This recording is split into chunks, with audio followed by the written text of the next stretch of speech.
I'd ask that you remain standing. Thank you. We'll all sleep.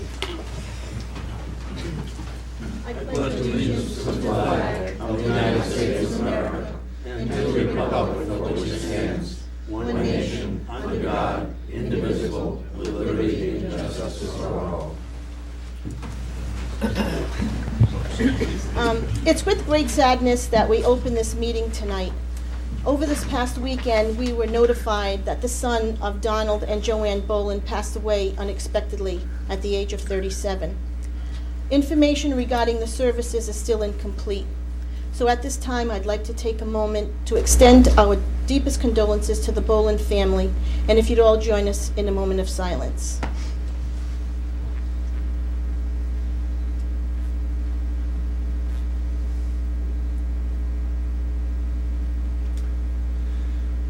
Thank you.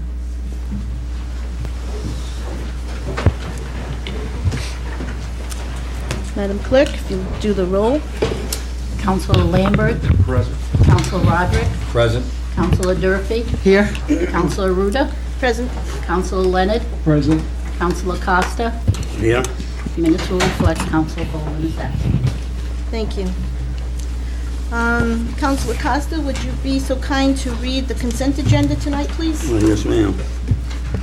Our consent agenda tonight is approval of the minutes from the October 14, 2008 regular council meeting, a receipt of minutes from the following boards and commissions: School Committee 2, Library Board of Trustees, Historical Cemeteries, the correspondence received and filed, received from Attorney Jerry Imes regarding commendable work by Officer Daniel Raymond, and finally approval of tax assessor abatements. Thank you. I make a motion that the consent agenda be accepted. Thank you. Is there a second? Second. I would like to pull back on the letter from Attorney Imes. You're requesting that we take the removed? Yes, to Okay. remove A3A. 3A will be removed. Is there a motion to accept the remaining items of the consent agenda? So moved. Second. Thank you. All in favor? Aye. Raise your right hand, sorry. Any opposed? Please raise your right hand. Okay. Okay, Councilor Leonard. Item 3A. I would just like to take a moment to acknowledge that for those that don't have a copy of the agenda, and I won't read this entire letter, but it's a letter from a local attorney, a gentleman that practices in Portsmouth, concerning the incident where Corporal Daniel Raymond performed in an exemplary manner. And I think I wanted to point this out, particularly because most of us take the performance of the duty of our police and fire people pretty well for granted. And apparently the attorney that wrote this letter thought it was a very exceptional situation, and I just wanted to take a moment of everybody's time to recognize the patrolman. And I thank the attorney for bringing it to our attention, and I thank Corporal Raymond for his performance. Okay. Do we have a motion to accept item 3A? I would so move. Thank you. Second? Second. Okay. All in favor, please raise your right hand. Opposed? None. Thank you. The next item on the agenda is public hearing advertised. TLT LLC Harbor Ridge subdivision requesting parking ban to be imposed on south side of Hayden Avenue from the utility pole number 3 to Main Road, subject to meeting all legal requirements. The request by Attorney Leary to be continued to the February 23rd, 2009 council meeting. Is there a motion to continue? I will so move. Second. Thank you. All those in favor, please raise your right hand. And opposed? None. Okay, thank you. The next item on the agenda is the Board of Licensing Commissioners, non-advertised. Item number 1 is Charles R. Mulcahy of 65 Beach Avenue, request approval of private detective license, subject to all meeting all legal requirements. I move the license be granted. I would second that. Any discussion? Yes. And I would like to just raise something. Charles Mulcahy is presently a detective in the police department itself. And when I saw this, and Chief, I would be glad to direct my questions to you, but where somebody is an active police officer, who will have information of a confidential nature, is there something that raises a flag? Massachusetts prohibits an active police officer from obtaining a private detective's license, but Rhode Island does not. You know, they may not, and there may not be a law against it. But I personally have some concerns.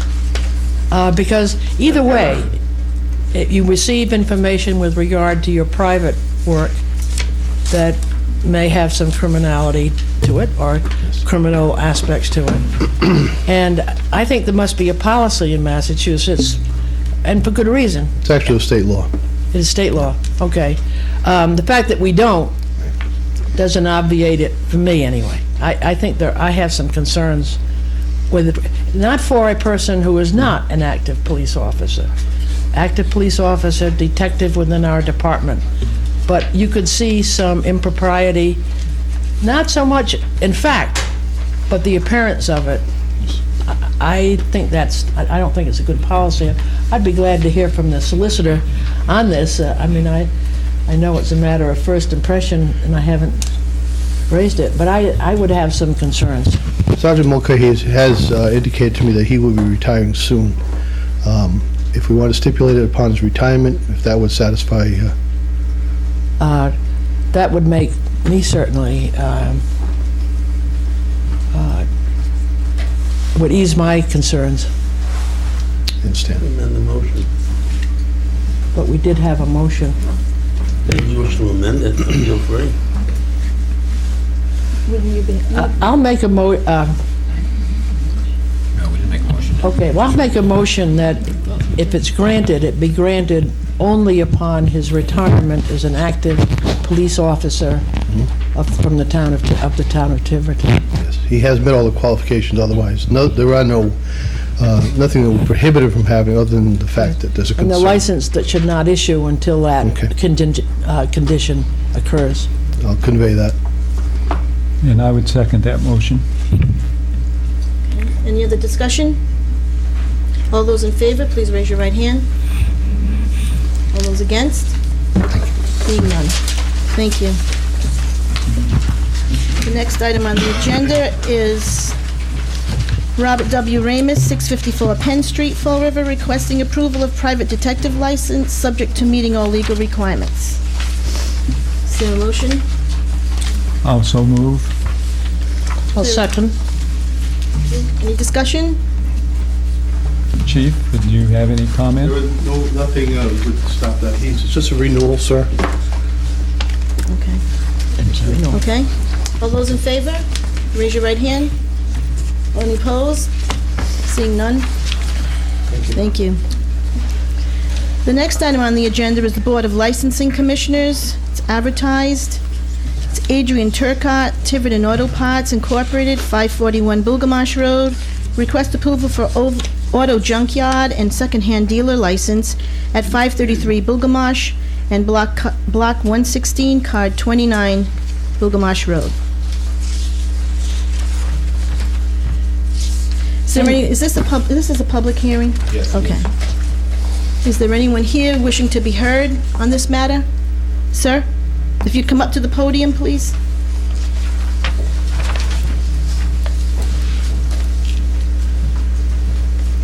If you could state your name and address, please. Lawrence Durfee, 2423 Main Road, Tiverton. Okay. Your concern? Well, I was supposed to be here tonight, that's all I know. Oh, okay. You're the landowner of this property, is that Oh, correct? okay. Yes. Okay. I think that was just the question. Do you know if Mr. Turcott is here or not? That I know of yet, I guess. There's no requirement that he be here unless they have questions that need to be answered. Well, I have a question. For example, your request for an auto parts, for an auto junkyard, doesn't that license already exist at that Yeah. location? Yeah, it was turned in. If I may, Yes. Madam President, there were actually multiple properties there. There were two separate licenses that were involved. I did investigate this with the clerk and with Gareth Eames, and there were different properties. The particular property which is before the board tonight, which is part of it, the license was held with this gentleman as the landowner and the previous person as the tenant, and they had actually applied jointly. And then the tenant left to go provide this at another location. So technically, that's why this is being considered a new license. I had the question as to how this affected if this was an abandonment of the legal non-conforming use. But it's my opinion and Mr. Eames' opinion that it is not, because, first of all, the previous license was issued in both names, the landlord and the tenant. The tenant said, please take my name off the license, as opposed to the landlord did not give it up. Also, non-conforming uses, there's a presumption in the law if the activity hasn't taken place for a year, there's a presumption that there's an intent to abandon it, but that can be rebutted. It actually hasn't even been a year, because it was at the end of January 2008 that they took their name off the license, and it was early in January of 2009 that this new one came in. So it hasn't been a year even that there hasn't been an active license for the place. So consequently, I don't think there's been an abandonment of the non-conforming use, but given the fact that it's a new licensee, it's considered a new one for the purpose of having a public hearing. Yes, there has been a junkyard there in the past, but this is technically a new operator, so it's a new public hearing. So if I follow correctly, Mr. Sanford is the one that is withdrawing. Yes, Right. he asked that his name be taken off. And then this new one, Mr. Turcott, has asked to be here. And then that's why Mr. Durfee is here, because he we need owns the actual we need the property. landowner to consent as well, yes. Now, Mr. Turcott presently is operating Tiverton Auto Parts. Is that the way I'm reading this? I don't know whether he's already operating from the site or not. Here's my question. Well,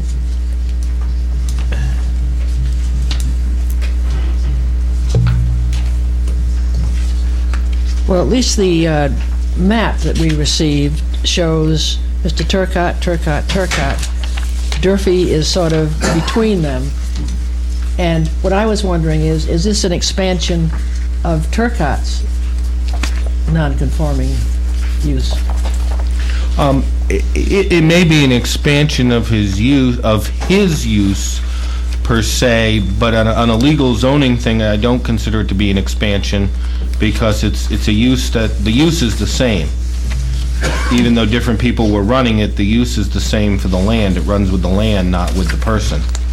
And if it hasn't been abandoned, then the use would be still legally valid there. As to who is actually doing what, I don't know. That would be the purpose of having a public hearing and being able to inquire. Mr. Turcott's not here. No.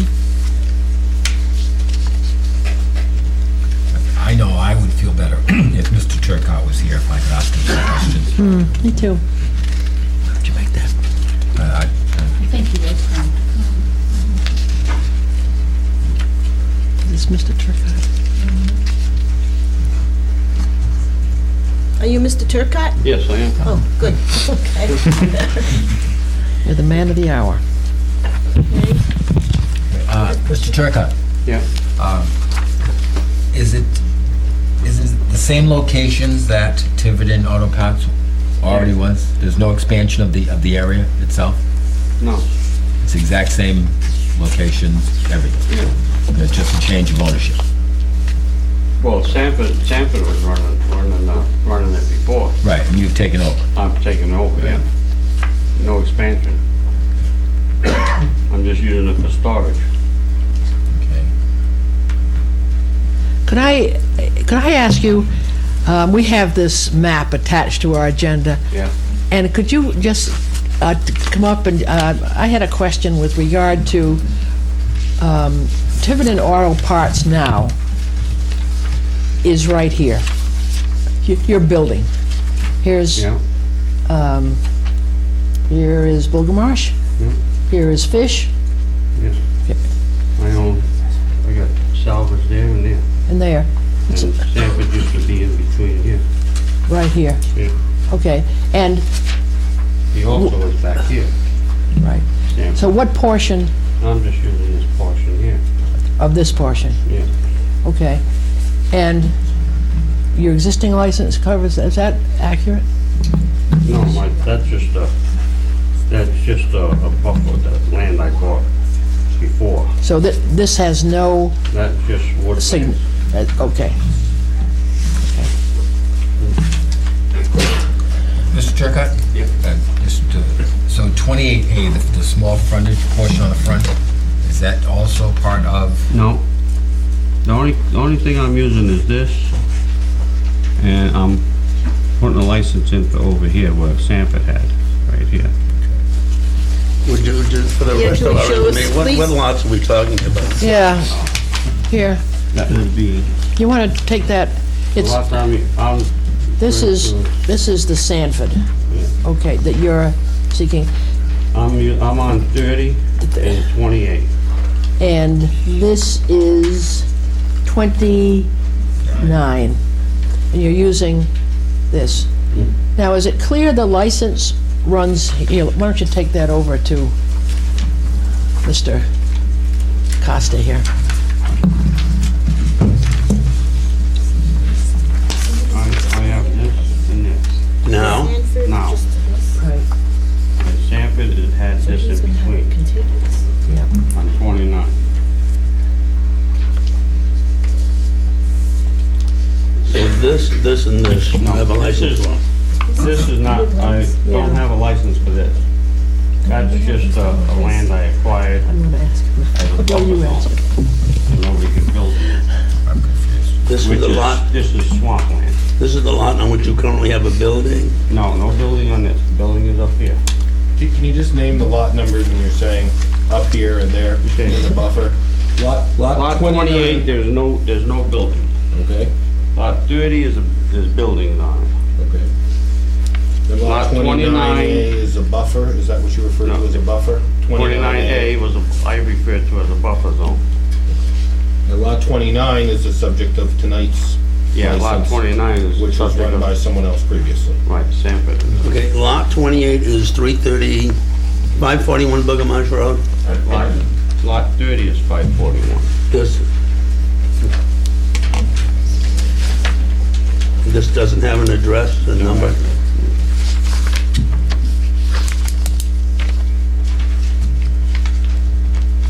Mr. Turcott, could you please explain then, if you were only going to use the Sanford lot in which you delineated this line here on 29, is it? The rest is wooded. This is all wooded area? Yes. And this is also wooded area? That's wooded area, yes. Okay. What, can you just, Madam Vice President, can you just explain Yes. what this and this was for the Yes, record? yes, I just wanted to make it clear for myself first. Okay, lot 29 with this delineation is where the Sanford had their business. And the delineation is a line that runs approximately between the rear line of 30 and the rear line of 28. If you connected those two lots. Right. That's where, and the area where the business would be conducted is between that line and the street, Bulgamarsh Road. Yeah. Right, Okay. that's where Sanford had their prior business. Right. Okay. And then to the left of, to the right of Lot 28, Mr. Turcott claims that this is all woodlands. That is Lot 29A. Yep. And then the now what is this lot here? What is, This is all all 30? This is all part part of of Durfee. Okay. Mr. Durfee's property. And that's- 29. This is 29. And the remaining area of 29, Is wooded. below that delineated line from the back of those two lots of 29 and 30, is it a wooded area, is what he The land did not have a line going from the rear of lot 28 to I guess the rear don't of go lot everything, just some 30. questions. None of us did. That's We what- just, we're drawing Yeah, it we now just based did on the Sanford. testimony. Sanford used to also have this lot They here, one big Yeah, chunk here. and- 8 Broadway, and And that's not, I'm not occupying that. okay. That's not for the record. So basically, you have, if the council grants this, two separate licenses for contiguous properties. Yeah.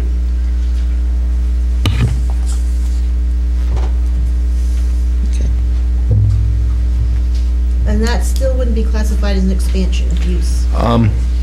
No, I mean, if they had come in a year ago when Sanford was leaving, they could have done a transfer of the license without even having to have had the hearing issue. And as I said, it's my, from looking at the license, that it was issued in both names and only the tenant asked to be removed from it. The license wasn't turned in, and it's been under a year since there was any expiration of the license or even that action of the tenant turning in and the reapplication. I don't believe that would be classified as an abandonment for zoning purposes. It would be limited to whatever area of the lot that they'd had previously.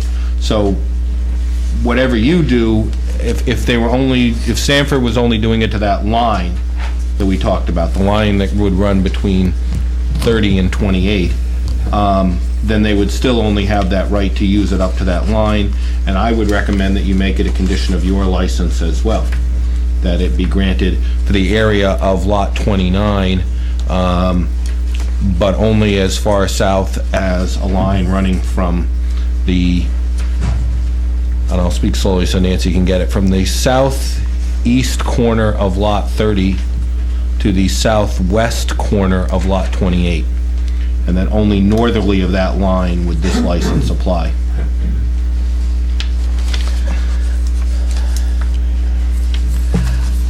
Okay. I just have, just to clarify this, so presently, Mr. Turcott, you do have a license for Lot 30 and Lot 28? Yep. And now, what about 28A? I know I asked this, what is on 28A? That's the small strip in front of 29A. Nothing. Just wooded lane?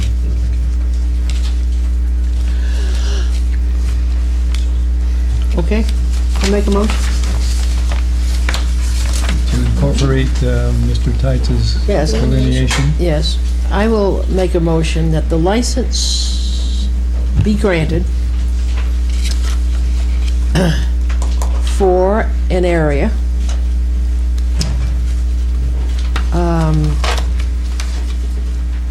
or that portion of the so-called Durfee property, which would, the area would be bounded north by Bulgamarsh Road,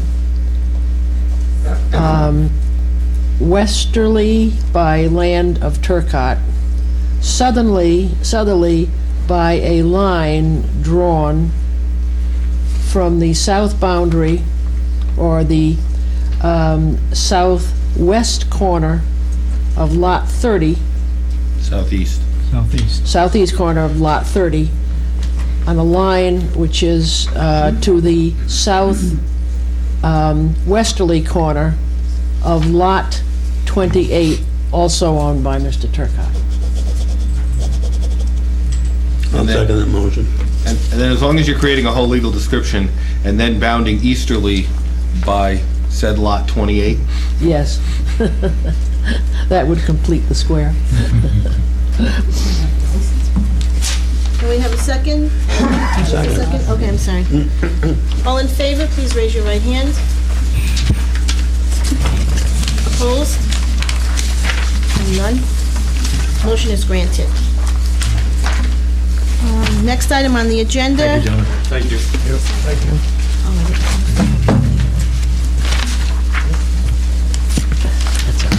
We'll consider it closed. The next item on the agenda is appointments and resignations. And we have 2 interviews scheduled. The first one is for the Harbor Master, requested by Philip Lapointe at 136 Cypress Avenue. Is Mr. Lapointe here? Would you kindly take a seat at the table, please? Thank you. Does anyone have any? Yep, he uses a microphone. Does anyone have any questions of Mr. Lapointe? Yes, I'm going to play Mickey the Dunce here for a second. If you could just tell me exactly what does a harbor master do? I think a lot of people would like to know that.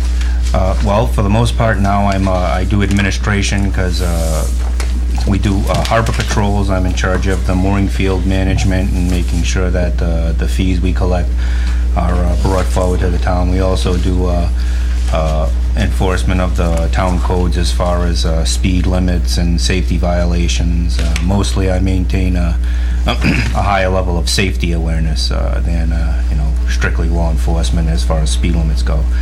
So if I see someone speeding, I will pull them over and I'll do an intensive safety inspection, check that they have a life jackets, fire extinguishers, that they've met all the state codes and standards and, Federal Boating Safety Act, things of that nature.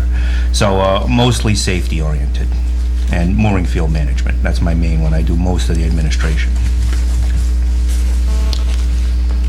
Mr. Lapointe, one of the, a constituent has written a letter to the council saying that she had tried to reach you by phone several times. And that is, the town clerk oftentimes gets called, they cannot reach you. Now, how is that phone operated and when is it operated? It's there's an answer machine there, and I try to get back the week they call, because I'll take the calls, and then on weekends I generally return the calls. Sometimes they do get lost, but I try to return the calls within a week. Within a week? Within a week.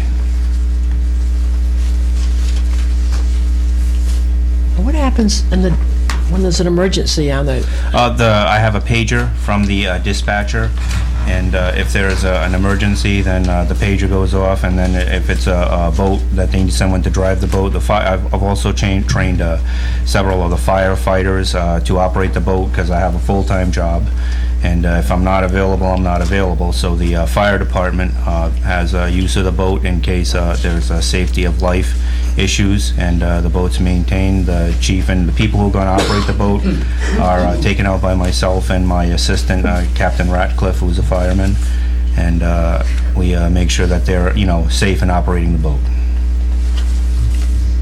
If someone has an issue with a mooring, I mean, they would have to wait a week before it would be resolved? Well, I return the call within a week. I try to return the calls within a week, yeah.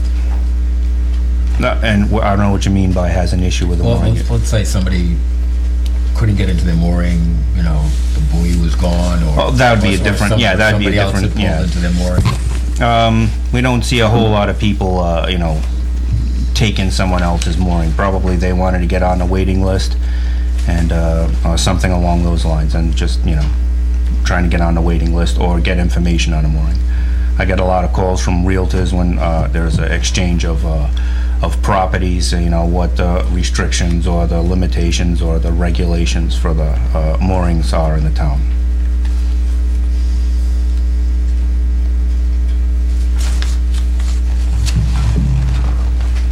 Mr. Lapointe, did you ever respond to this person? I don't know who, I haven't seen the letter.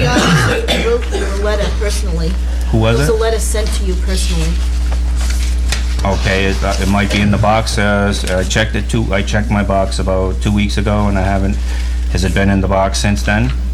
I don't know. Then I It's didn't dated- receive it. I It's didn't. dated November. November 22nd. No, I didn't receive that letter then.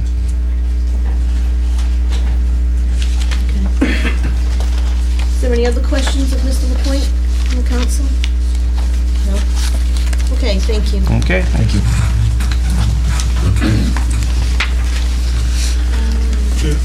The next interview is for the Juvenile Hearing Board, requested by Renee Brown, Madam President, I would like to recuse myself at this time. Esquire of 325 State Avenue. Hi. Good evening, Ms. Brown. Good evening. Thank you. Does anybody have any questions of Ms. Brown for tonight? I will ask my normal questions. Why are you interested in serving on the juvenile board, and what do you bring to such an appointment? Good question, and I think I answered some of that in my letter with my application. I'm an attorney practicing in Rhode Island and Massachusetts. However, I haven't had a case in Rhode Island in a number of years. My office is in Mass, and I do a lot of criminal defense work in Mass. For a while, a few years back, I had an opportunity to work with juveniles in Massachusetts. And I can tell you, most of the time, the problem with juveniles committing offenses, boredom, lack of some kind of parental supervision or adequate adult supervision, poor decision-making. It appears for the most part that kids that commit these crimes are actually just making bad decisions that end up getting them charged criminally. And I don't see an overabundance of evil, bad kids in Tiverton, but I think we have our share of kids that are making bad decisions and getting criminal offenses. What happens a lot of times is these kids don't realize when they break these laws that it has consequences across the rest of their lives, be it drug offenses, alcohol, driving-related offenses, and the such. And I think as a member of the hearing board, the reason I put my application in is, I have extensive experience with those kind of kids. Do I think I'd be pro-defense? I think I'd be pro-wanting to get to the root of the issue as versus maybe pro-punishment. I know you didn't ask me that for my political views, but I am about wanting to help the kids in Tiverton that we seem to not have an adequate answer for. We don't have enough, activities and recreations in place to address the needs of all our kids. And I think they come from all walks of life in Tiverton. Just like our population, our kids that are committing these offenses are not just from low-income families in the north end of Tiverton. They come from some affluent, good tax-paying citizens from the south end of Tiverton. And I think that the same thing across the board. It's real bad decision-making. And I think I bring to the table in the other side, the insight to that. I've had an opportunity for kids to be real candid with me about why they do what they do. Kids are not candid with adults. But they're candid with their lawyers when they're in trouble, and they got to tell us what they did and why they did it. And I think that's part of what I can bring to the table as a hearing board volunteer. Okay, thank you. Anyone else have any questions? Have you read the ordinance? I did. I happen to good. have a copy of it right here in front of me. I had a couple questions about it. Well, it's a new ordinance for us, so ask your questions. Well, I was reading it, and one of my concerns was, in order for a juvenile to be referred to the board, they had to admit in writing to the offense. And again, some offenses have lifelong ramifications. Drug offenses, namely, will preclude a juvenile from receiving any federal financial aid. They won't even be considered. One of the first questions on your financial aid application, have you been arrested and convicted for a drug offense? And so I had a little question mark, what do we do about those? What about the 3 16-year-olds driving down Crandall Road smoking one joint? Do they all have to admit in writing that they were in possession of pot, distributing it amongst each other and smoking it to be referred to our board? If they've never been in trouble before, and if it was just, again, a bad decision by them.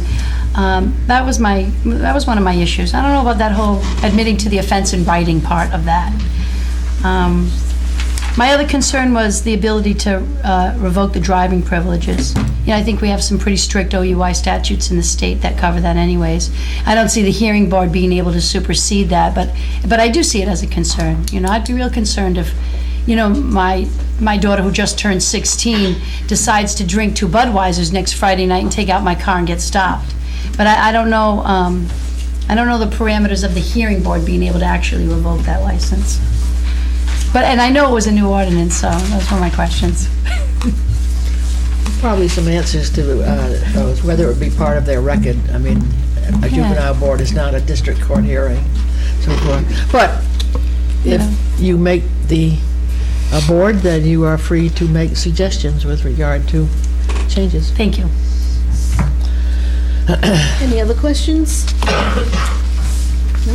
Okay, thank you. Thank you. The next item is resignations. We have a resignation of Jay Edwards from the Landfill Subcommittee. I'll make a motion that we don't accept that resignation. Is there a second? I don't think you'll be pleased. No second to that, right? No, there is no second. I'd like to put a motion forth that we accept the resignation of Jay Edwards from the Landfill Subcommittee with deep regret. Thank you. And thank him for all his service. Thank you. Is there a second? I would second that motion. Okay. All in favor, please raise your right hand. I think we should send him something from the landfill in honor of his service there. Exactly. I see no opposition to that. The second resignation is of Stuart B. Hardy from the Conservation Commission. Is there a motion to accept that resignation? I would make such a motion to accept his resignation with thanks for his many years of service on the Conservation Commission. I would only add one little comment in there. I think he's retired, so I'm not quite sure why he doesn't have time to do all of it, but be that as it may. That won't be part of the motion. Second. I think Cecil, he teaches. Now, maybe that is retirement, but I'm not certain. You would be, Some would say so. I believe he's on the planning board now. Yes. Yeah. Yeah, that's his main reason. Okay, so we have a motion and a second. All those in favor, please raise your right hand. All those opposed? Seeing none. Those resignations are accepted. The next item on the agenda are the appointments.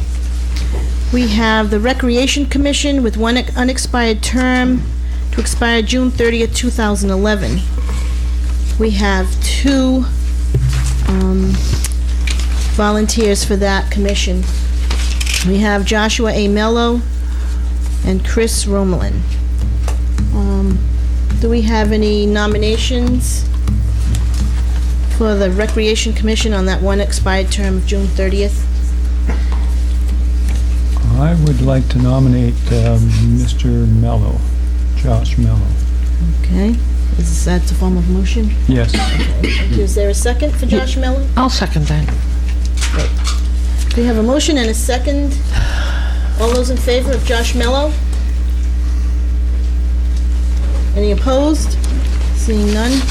Josh Mello has been appointed to the Recreation Commission for the expired term of till June 30th, 2011. The next appointment would be for the Harbor Master for the annual appointment to June 30th, 2009. We have Mr. Philip Lapointe and Mr. David E. Vanier. Madam President, I would like to move this to our next meeting so we could have time, since we only met with Mr. Lapointe this evening. Okay. To give us a chance to. Is that a review motion? it. That's a motion. That would be. And I'll second that motion. Okay, we have a motion and a second to continue this particular appointment to our next meeting.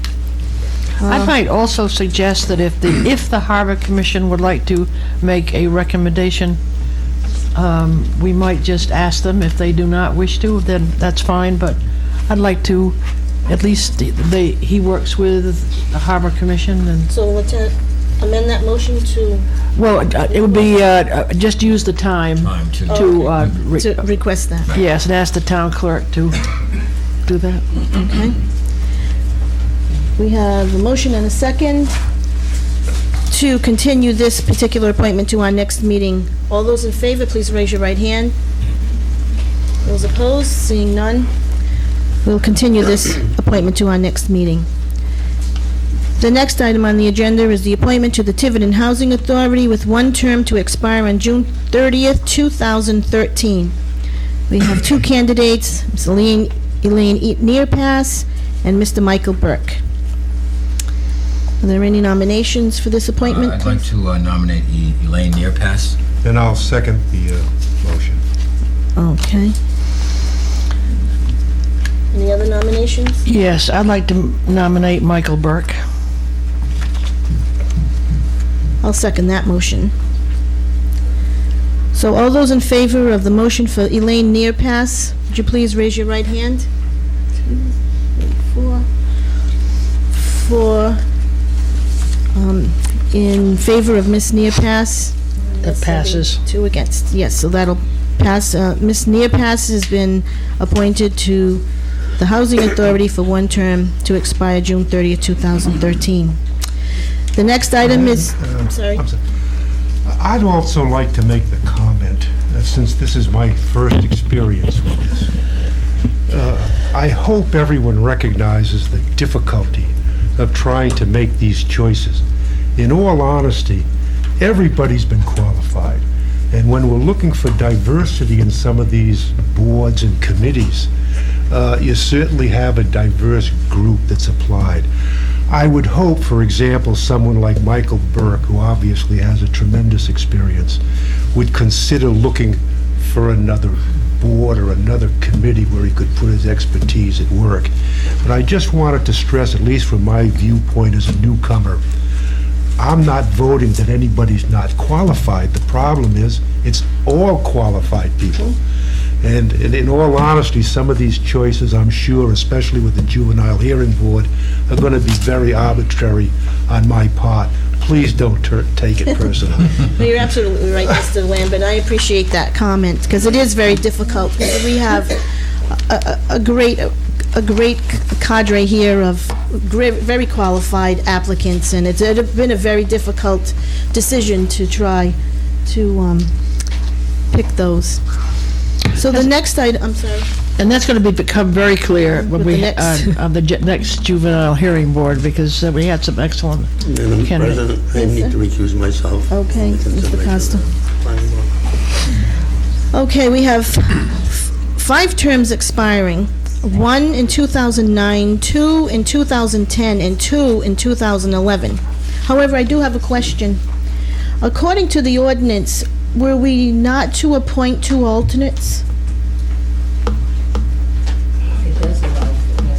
Yes, and I was questioning that those alternates, would they come in with a 3-year term? As it states in the ordinance? It's not clear.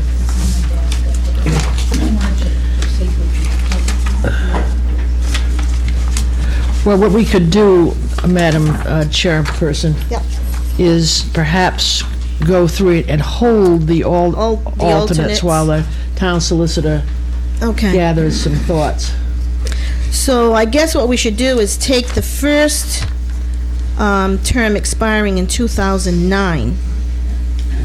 And just go through that order? I think you should start with the longest term. The longest term? Generally, the Okay. Okay. Is that okay? Yes. Okay.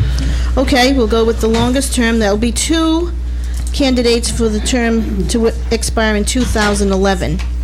Do we have any nominations for that particular term? I would like to nominate Cynthia Costa and Renee Brown. 2011, Renee Brown, 2000. And I'll second that motion. Okay. Excuse me. I think you need to nominate one at a time, so you can vote up one of, yeah. Okay, well, I nominate Cynthia Costa. Cynthia Costa for the first term expiring 2011. I'll second that.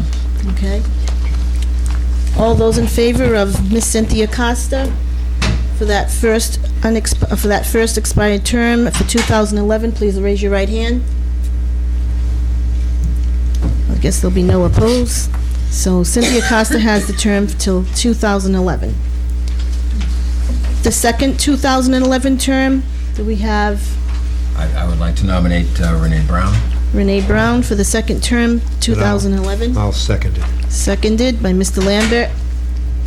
All those in favor, raise your right hand. There's no opposed. Renee Brown has the second term for till 2011. I would like to nominate Sina Franklin for one term expiring 2010. Okay, I'll second that. okay, we have a motion and a second. All those in favor of Sina Franklin? Raise your right hand. It's unanimous. Sina Franklin for the term of 2010. You know, as I've thought about this, because I think it has been hard, my nominations are people who are just currently working with young people. And on that basis, I'd like to nominate Mary Lou Prue. Mary Lou Prue for the For a second term till 2010. I'll second it. Okay, motion and a second. All those in favor? Raise your right hand. That's unanimous. Mary Lou Prue is appointed for the second term of 2010. The one term to expire in 2009. This is tough, but I think Adam Cox, since he is working in the entire field, would bring some insight too. Okay. Be an interesting match for Renee Brown. I second that. Okay, we have a motion and a second for Adam Cox for the term expiring 2009. All in favor? That's unanimous. Mr. Cox has the term to expire in 2009. Now, what do we have for the alternates? One more. I believe that the alternates would serve 3-year terms. 3-year terms, okay, and we have to choose It states two. that terms are 3 years. It doesn't say anything otherwise for the alternates. They don't serve unless there is someone Right. absent and called upon to serve. Right. But I would think it would be a 3-year term as an alternate. Okay. So, I'd like to nominate Richard Bush as an alternate. do we have a second? I'll second. Okay, second by Mr. Roderick, Mr. Lambert. Do we, okay. All those in favor of Richard Bush as the first alternate, raise your right hand. It's unanimous. Richard Bush is the first alternate. And the second alternate, Again, this is very difficult. These people who are willing to give their time, all should be commended, but I would like to nominate Robert Vermette as an alternate. I'll second that. okay, a motion and a second to nominate Robert Vermette as the second alternate. All those in favor? Three. Who's opposed? Okay, so Mr. Vermette is the second alternate. And the Juvenile Hearing Board has since been appointed. Yay. The next item of unfinished business is Councilor Lambert, reduction of compensation for town council members, the memo from the town administrator. Town solicitor, I'm sorry. I've reviewed the memo, and while it's my view even after reviewing the memo that it would be possible, I think the sense of the last meeting was, and one I'll go along with, and that is it really should be a personal gesture.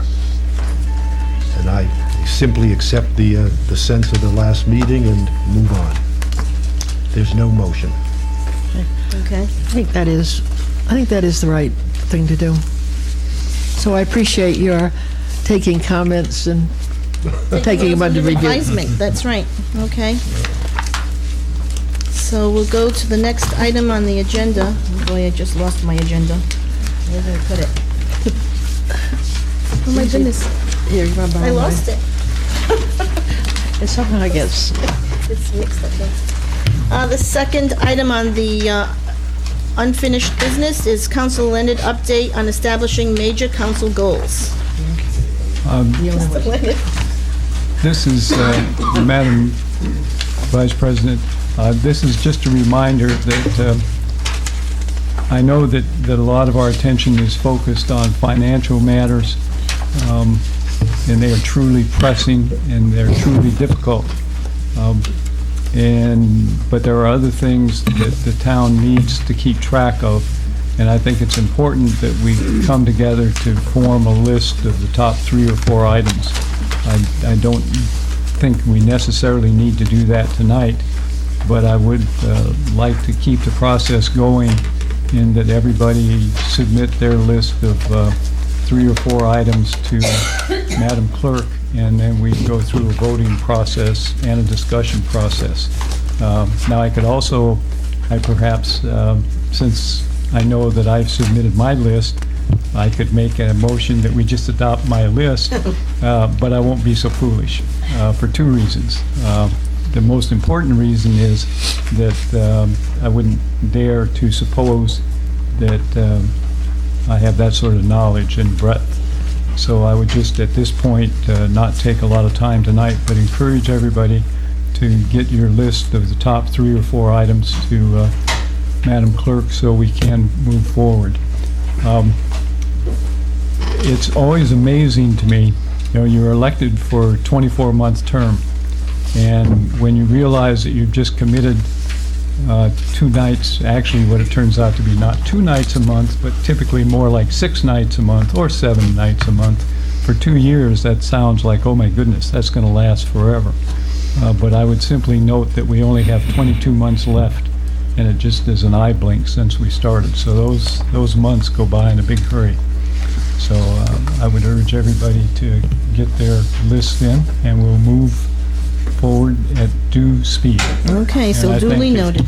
you know, I think Nancy, it might be helpful to people to pass out last year's goals. And That be your list of goals? That's a good start. no, we'll try the year before. And then we would have 2 lists, and then Louise and I could get together and we'll have our Yeah, goals. it's mindful about it. It's just that the list is not sort of, we all support mother and apple pie. It's what can we accomplish Right. in the next year? Yep. And it's hard because we don't, there's a lot of things that can be done, and there's a lot of money that we need. So it's not a time that we can really grapple with some of the things that the town should be considering. Okay, Thank you. all set. Right, the next order of business is financial business. The town treasurer, Mr. DiMatteo, with a presentation by Paul Dancero, Parmalee Poria and Associates, LLC, review of town financial audit report for June 30th, 2008. The audit has previously been distributed. Madam Chairman, thank you for giving us the opportunity to report on really what happened after the May 2007 town meeting. What this is really is a somewhat of a report card, if we could look at it, and what happened thereafter. And we're going to show today that we're going to highlight some of the activities that we're engaged in. Let me flash on the screen here. Can I ask, though, can all the council members see that screen? No. I wonder if you could move the screen, not to the detriment of the audience, but sort of put it here. And Steve, can you help? Maybe move it back a bit. We're gonna have to move the whole projector then to it. Oh, They have to be, close. so you want the screen back Yeah, in this maybe- area, all right? Yeah, what do you think? We'll start with that. Come back.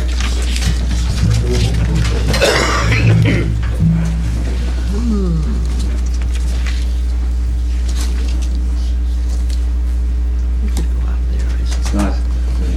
You have to bring that machine. Can everybody see that? Okay.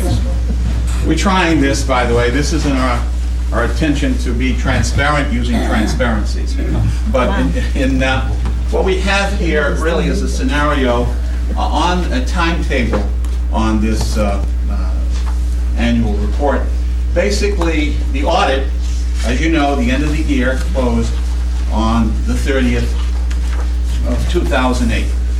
Now, right after that, our auditors came in, and Paul Dancero is with me tonight. He is a partner at Conley Pryor and Associates Certified Public Accountants. They came in on the audit started on July 21st. So this audit has been somewhat in the making over a long period of time. The actual report itself is approximately 106 pages. And they have various forms of financial statements on various fund activities that we have within the town. The audit was concluded on December 22nd.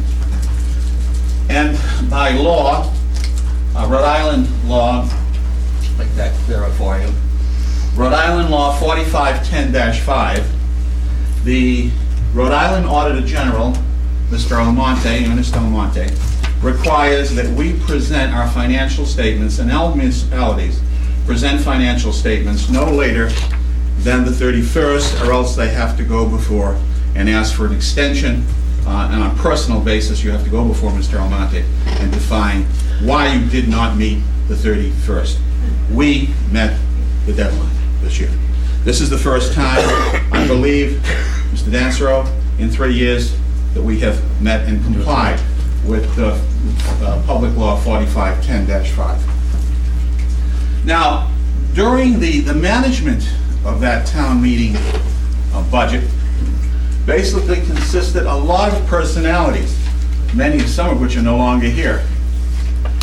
Mr. Glenn Stegman was here on July 1st, and his tenure ran through July 1st to February 22nd, 2008. Then Mr. Gonzalo came on February 28, 2008 to the end of the year. Mr. Amarantes was town treasurer from July 1st to November 13th, 2007. And Mr. Gonzalo came on in November 14th through the full year of June. Mr. Gonzalo, as you know, had occupied 2 positions at that time. And this is the town council as it was on that May day when this budget was approved. Now, my goal is very easy tonight. I'm just going to highlight a few items for you. Mr. Dancero is going to get into the heart and the meat of it. But basically, what I'm going to show you are the fact that the net assets of the town decreased by $93,000. And if we look at the second highlighted item, we look at the operating expenses were $43 million, or a 6% increase from the prior year, while revenues collected were $43,758,463, a 7% increase. This increase was mainly due to an increase in property tax base, our investment earnings in the fiscal year. My last comment is basically an unfortunate comment, but it was a necessary comment, I guess, and that's the last comment, and that refers to the unreserved fund balance. I'm not going to dwell too long on that, but I want to basically say that our unreserved fund balance right now is $429,258, which represents a 1.2% total general fund over the general fund expenditures. By our charter, we are required to be at a 3%. I'm not going to dwell too long on that, but our charter stipulates, I believe it's section 301, that we should be at a 3%. So, Mr. Dancero, it's all yours. Okay, well, before we begin, I'd like to, I know this isn't the Oscars or anything, but I'd like to thank a couple people that helped put this all together. First, I'd like to thank the town council and the citizens of Tiverton for allowing us to be of service to you all. I'd like to thank Mr. Jim Gonzalo, the town administrator, for helping us through the audit. Also, Mr. Diamata and the town treasurer for also helping us through the audit, and Mr. Doug Fiore over at the school department. Once again, they collect all their data and put their data together so we can audit their books also, because they run a separate system over there. So without them and their staff, we wouldn't be able to get this audit done in time as required by the Auditor General. So I'd like to thank them all. I guess I'm going to have a couple overheads that we're going to present tonight.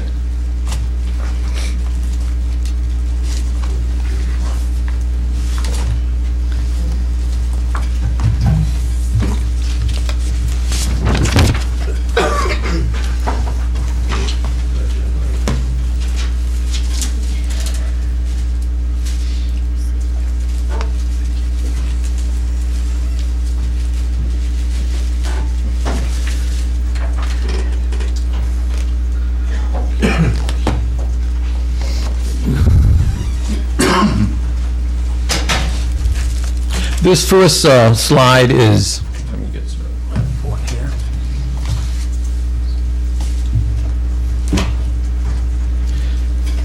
This first slide is the town statement of net assets. Now, the statement of net assets, this is page 13 on your reports. The statement of net assets presents the town's complete assets regarding your buildings, your roads, any receivables that you have, your cash, all types of assets that the town owns. And also it presents all the town's liabilities. It's a full balance sheet of the assets and liabilities of the town. It shows your long-term debt, your bonds, your notes. It also shows any compensated accrued absences that town employees may have. These are also required to be put on as long-term debt. So this presentation shows all the assets of the town, also your business type assets through your land acquisition fund and the school cafeteria fund. Those are your business type activities. This presentation has been around for about 4 years now for the town, when the Government Accounting Standards Board said you had to take all your assets, identify them, all your liabilities, and put them on a balance sheet, and change the format of the presentation. This is more like a corporate balance sheet. It shows your assets and liabilities, and that's what they really wanted to see, because that helps when you go out to bond. A lot of the bonding agencies had to do this and put it in this format to really get a good representation of the assets and liabilities of the town. And before I move to the next slide, are there any questions on this slide, so we don't have to go back? Yeah. If you want to highlight any. Thank you.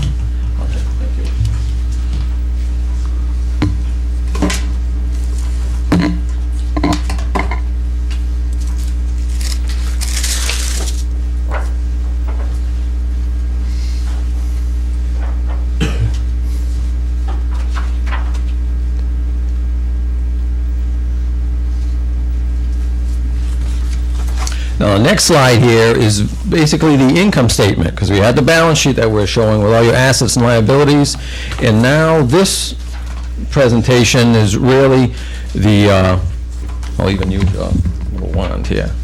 Okay. This just shows all the expenditures of the town, and any the program revenues, it says here, are any charges for services like public safety. They issue tickets, they issue fines, things like that, so they support themselves in a small amount, but they still add to the revenue that the town generates. And also the town clerk's office, they issue marriage licenses, dog licenses, things like that, so they also generate revenues that are not part of the property tax base. So Gatsby said they wanted you to show those types of revenues and how much they offset the cost of the various departments that the town has. And over here you'll see these are negative numbers basically because these departments can't support themselves fully. They rely on property taxes also to support themselves.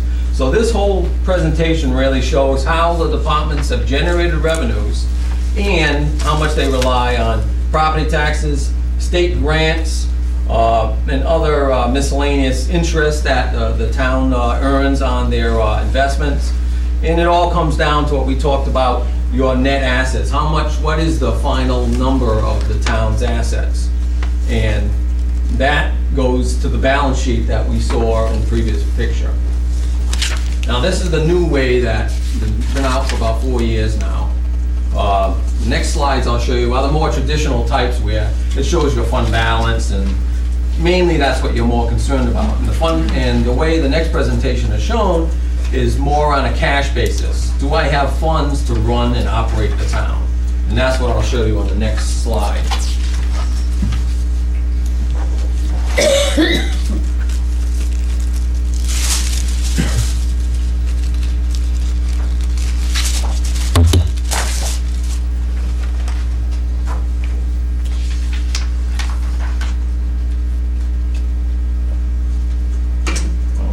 On this slide here, this is your traditional way you've had it for years and years. It shows the general fund, the school, Cassett renovation, which is the renovation of the Cassett School.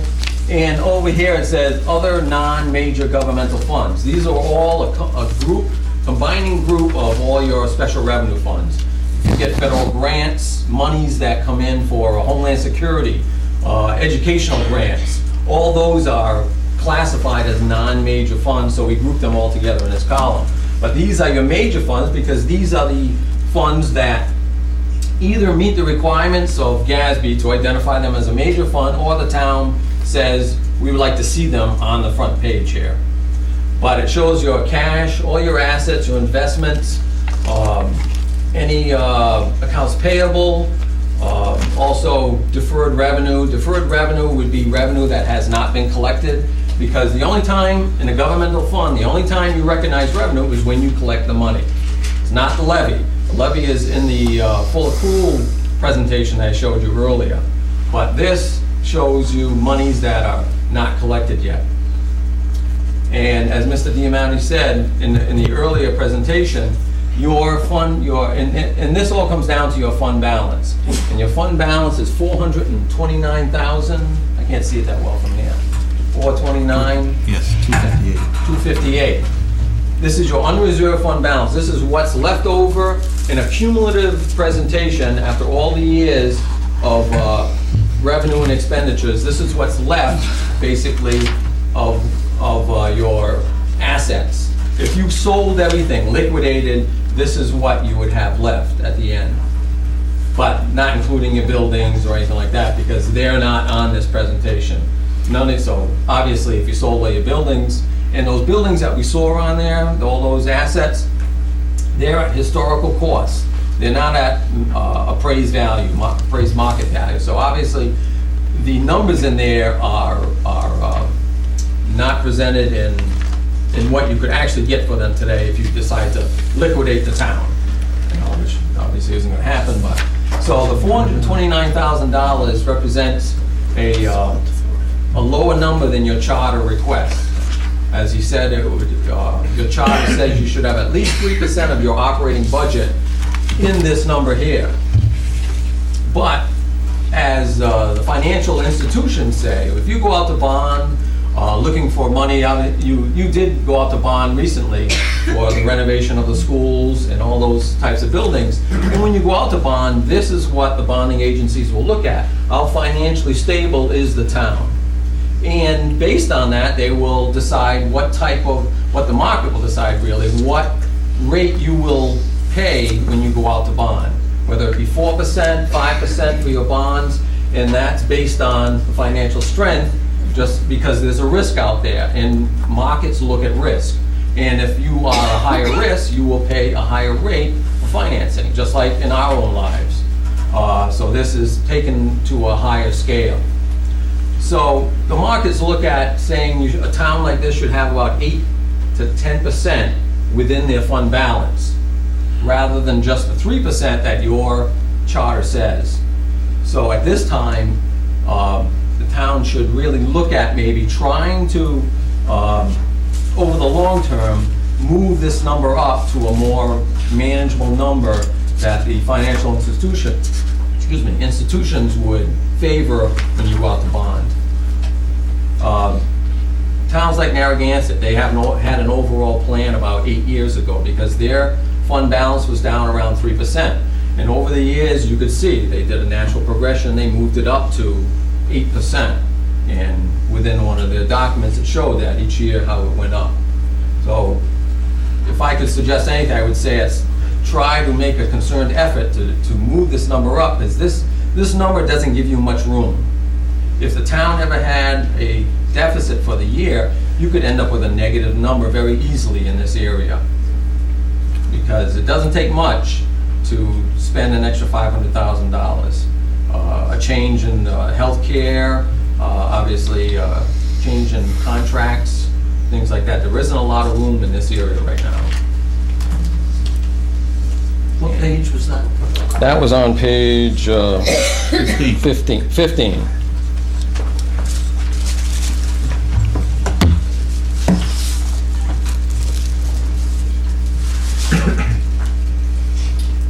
And that was the balance sheet that I just showed you on the fund statements.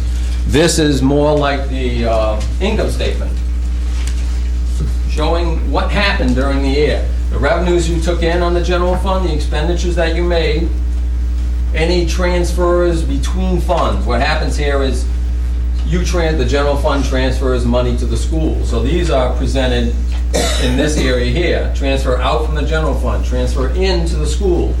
Transfer out from the general fund, transfer into a capital project for projects that are being performed by the town.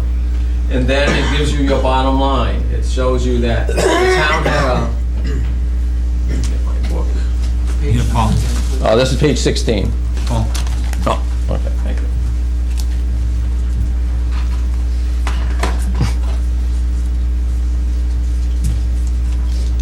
The town had a deficit this year of $1,727,000 during the operations for the year ended 6/30/08. Now, the town had projected during the budgeting process for this period to have a deficit because you wanted to use fund balance. You wanted to eat up some of your fund balance. You projected of having a deficit of $918,000. So it did go over that.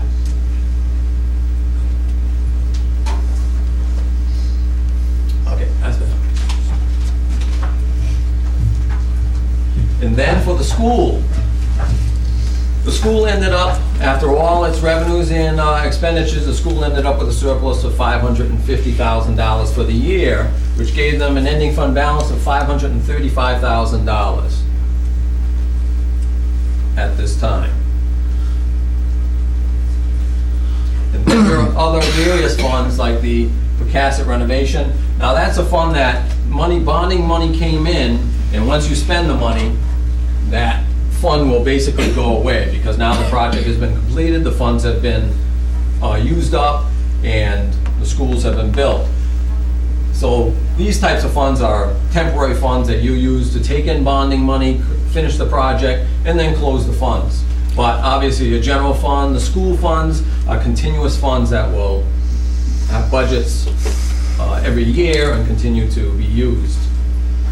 And then all these other non-major funds, these are same things. You get a Homeland Security grant in for $50,000. You spend the money, the fund gets closed, and then you move on to the next year. And you'll get most of these grants you'll get every year, especially the educational ones. You'll get Title I, Title II grants that will fund and help supplement the school's activities.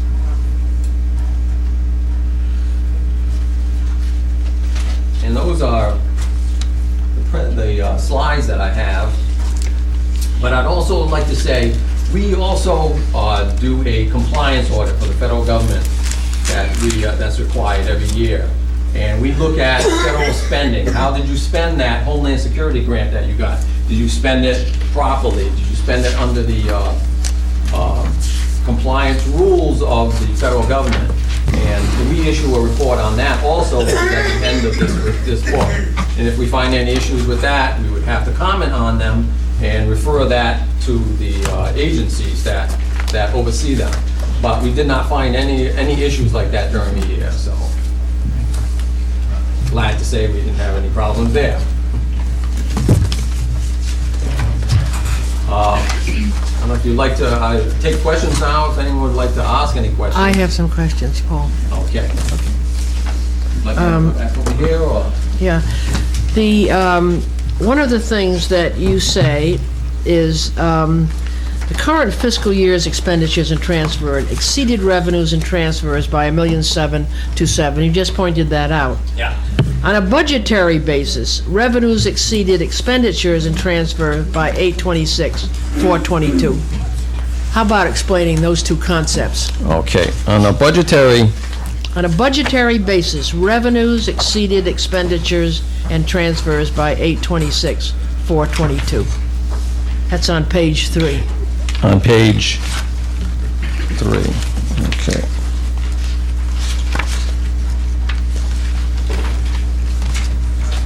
It's the bullet number 4. Mm-hmm.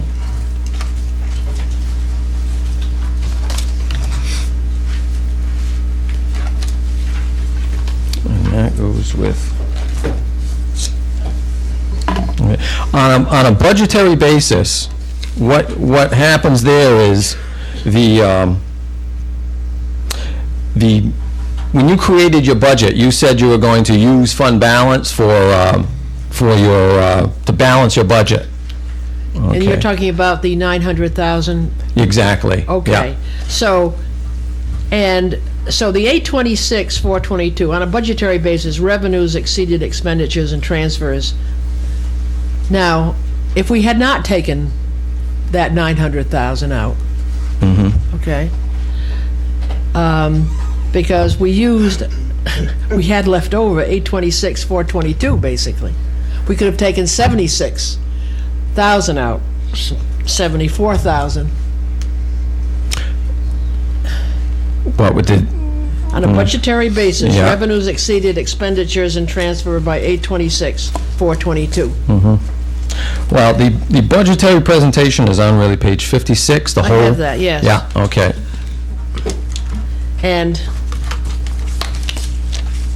But I guess my question is, the concept between sentence number 2 and sentence number 3. The current fiscal year's expenditures and transfer exceeded revenues and transfers by $727,895. Just explain simply the two concepts. Well, in looking upon that, on a budgetary basis, revenues exceeded expenditures and transfers by $826,000, but, let me take a look at that here. That should be reversed. On a budgetary basis, expenditures exceeded revenues and transfers by $826,000. So that's why I couldn't reconcile. That's why you couldn't reconcile. That expenditure should be in front and the revenue should be in back. Now, let me just look at 56, because that's where I started. So, my dear man, that shakes your confidence in your numbers when you said they should be. Well, not the numbers. Not the numbers. No, the bottom line on page 56 is the 826,422. Okay. And it shows a reconciliation on Page what? page 65. Page 65, hold on.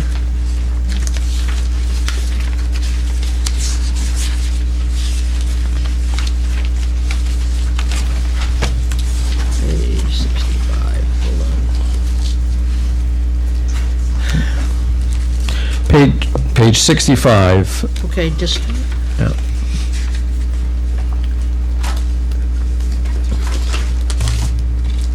okay, sorry. Yeah, that's okay. That actually shows how we get from your budgetary presentation to your gap, they call it, generally accepted accounting principles. That's how so there was a loss of $826,000.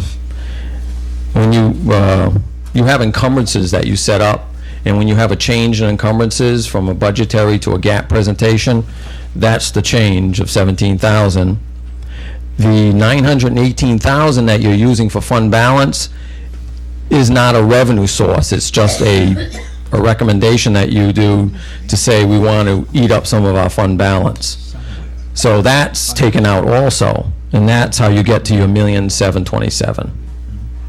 Okay. The transfers. Now let me just go back to page 56.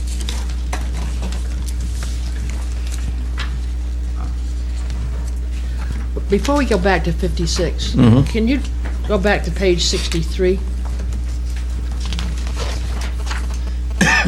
Yes. And this is, okay, transfer to other funds. You have transfer to industrial park, transfer to library, transfer to landfill, okay? And transfer to school appropriation. The transfer to industrial park, that's the last payment, as I recall, on the industrial park bond. Why is that a transfer? Because That's just, well, here's my confusion. That was one of many debt service payments the town makes. yeah. Why is that singled out as a transfer? Because you created the industrial park fund, and out of that fund, the debt is paid. So from my understanding, the money has to, or the not actual monies, but the actual revenue source for that debt payment has to be transferred over to that fund. And because all your transfers have to, when they come to the bottom line, they have to zero out. So if the one fund shows a transfer in, we have to show a transfer out to that fund. So if I may, if I understand what you're saying, is back when the industrial bonds, or the bonds for the industrial park were first floated, there was an account established. And basically, if I do follow you, is that the money from the general fund flows into the, I'll call it the industrial park ledger entry, and then that pays the bond. Yes, that's what I understand. That goes all way back. That was a process. That's a question. Does it indeed go all the way back to when it was first set up to? From my understanding, it does. Ever since we've been here. We've been here for 3 years now. And I have no idea why it was done that way 20 years ago. But Yeah, there's, sometimes they want to isolate it and make it easy to identify. So sometimes they'll set up a special revenue fund, they call it, for that. I guess, well, I don't know, that in a way was, it's a GO bond, it was a GO bond. And, you know, Let it me was no see. revenue bond, it was a GO bond. Let me I mean, I don't know. I don't want to take the time on that, but Well, that hold on puzzled one me. moment. Let me check something here.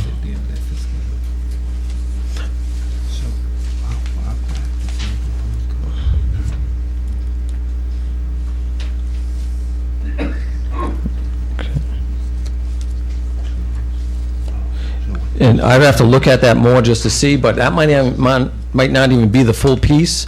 I don't know is that the full payment for that debt? Because sometimes you I don't- fund it, like you'll do a partial funding. You'll say, okay, the general fund will cover a certain percentage of that debt. that was the full payment. That was the full payment? That was the final. Final debt payment on the industrial park. Okay. Yeah, that was. So why that would be deemed a transfer, I don't have any. Well, if it goes to another I fund, understand what you're saying, I Yeah. just don't know why the, yeah, well, that's the way it was set up. That's Yeah. all I can say. but I may have interrupted you. No, that's okay. I'm just ready for more questions if you have any other questions. Yes. One of the issues, and this is on page 94. I don't want you to think I read all this damn thing. Yes, you did. The net pension obligation. Okay, outstanding as of June 30th, 2008. And the net pension obligation under accrued expenses. How is that computed?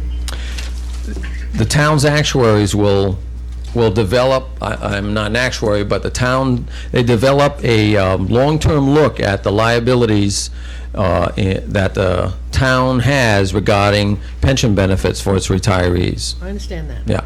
So what they'll do is, they'll use life expectancy calculations, they'll use different types of calculations that will say, at this time, you should make a contribution to your plan of X amount of dollars.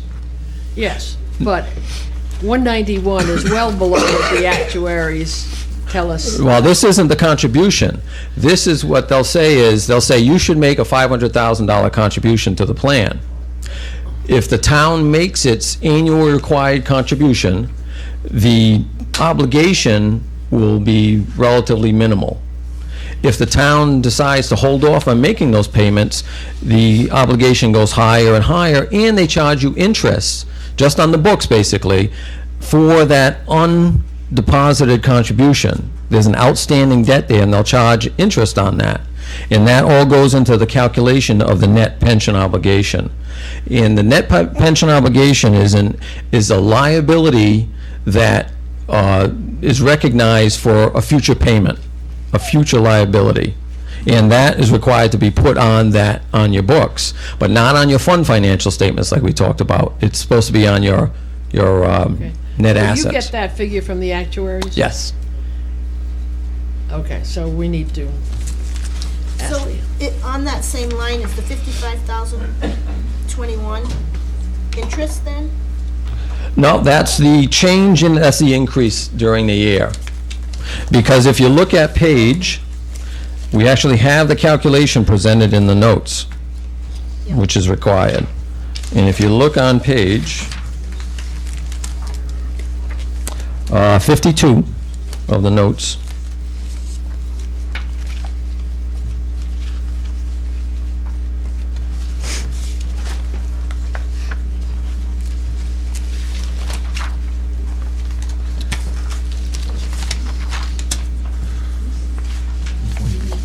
Talk about the pension benefits. We were in phase 2 this June. Oh, We the have to do that OPEB, calculation. the OPEB, yeah. Yeah, on page 52, you'll see on the top, you'll see this is the calculation that actually comes from the actuarial reports that submitted to us. And on that first line, it says your annual required contribution, that's what you were talking about, was $597,000. I had mentioned the interest that they charge you on the outstanding liability. That was $13,000. Yep. And then they make some type of adjustment, which I'm not aware of $11,297. And that gives you your annual pension cost. You made and that's $599,000. Right. It's not that figure that I was puzzling over. It's this net pension obligation as how Yeah, and that that's is- what it gets to at the bottom of it, Yes. 191. Right. I mean, is how that gets calculated, what is the process and how that number. Well, what you see in front here is what they do. They actually sit there and they calculate what you should contribute, what did you contribute, and you had an increase of $2,000 for the year in your net pension obligation. So the town is in very good position regarding their pension. No, yeah. $191,000 is obviously not a large number when it comes to pensions as it relates to the rest of the state. I have other communities that I work in, and they have $22 million as a net pension obligation. So this is one of the lowest in the state.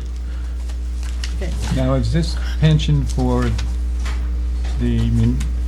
well, we have two pension plans. One is the separate police pension, and then the other is we cover everybody else via the state pension plan. Yeah, this is only for the police pension plan. Only for the police. Okay. Yeah, the other pension, the MERS, which is the municipal, and the school has the ERS, which is the employees plan.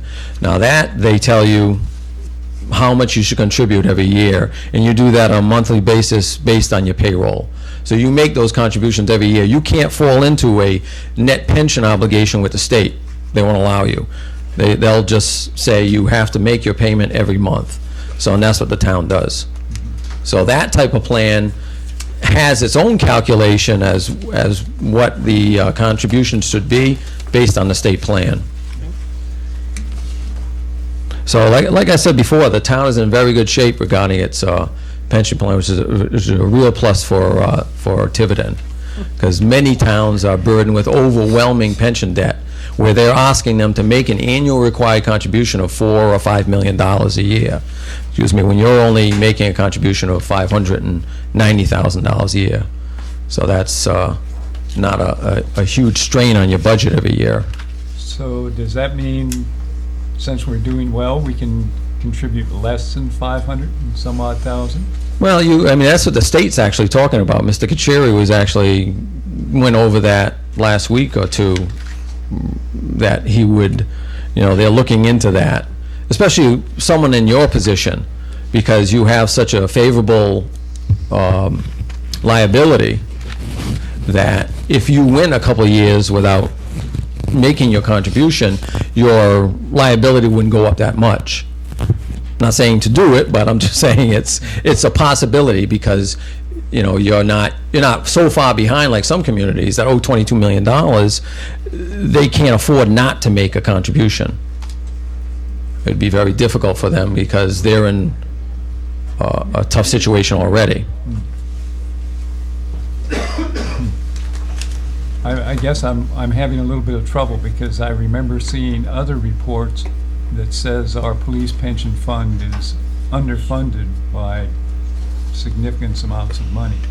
But now that's a total No, for the last calculation, whereas this is more, if I can use terms loosely, is more of a cash flow, really loosely. Mm-hmm. Yeah, your let's see if I have it here.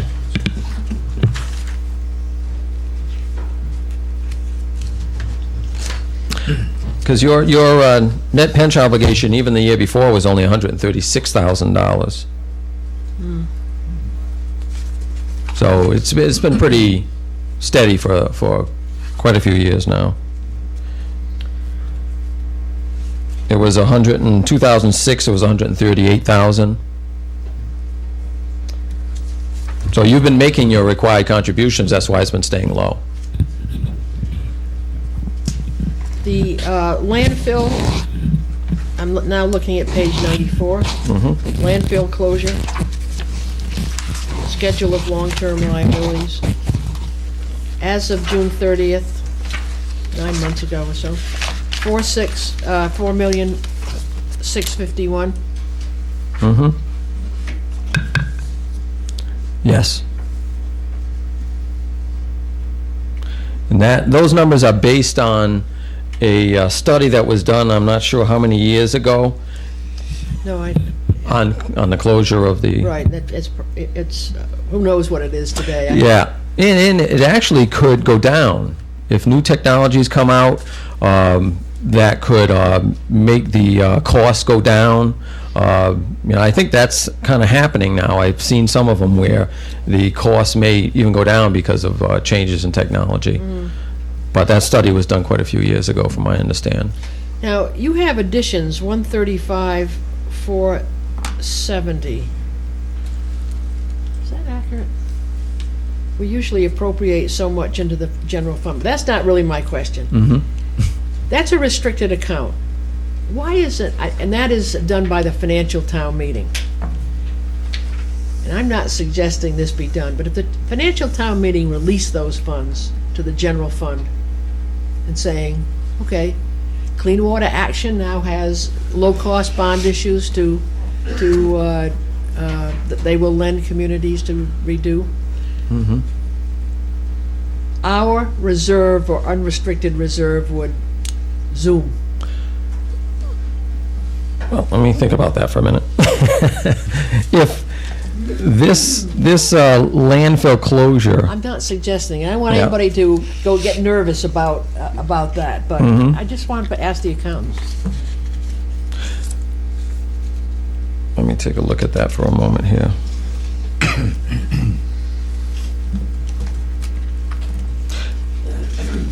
Hold on one moment.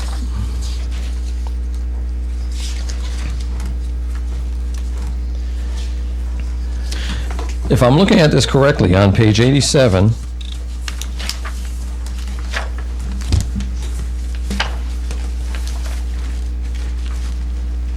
you have your landfill closure fund.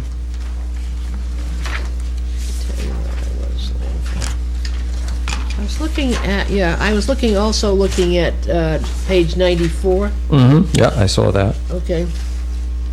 But as you can see in here, you have investments of $2.3 million. Mm-hmm. And then you have a due from general fund of $944,000. Now, those are monies that have actually been put away for this closure of the landfill at some point in the future.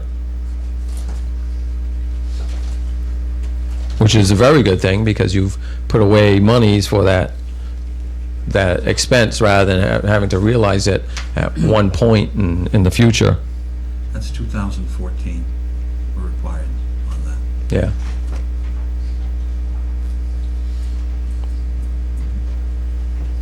Yeah, the date 2014 goes back to that original study of the, Mm-hmm. I don't know when. So, in fact, that may or may not be correct. Yeah, exactly. Nobody really knows, again, Yeah. going back to the technology and the fill rate and You know, the laws. the more you look at this, the more I don't. Those are the investments due from other funds.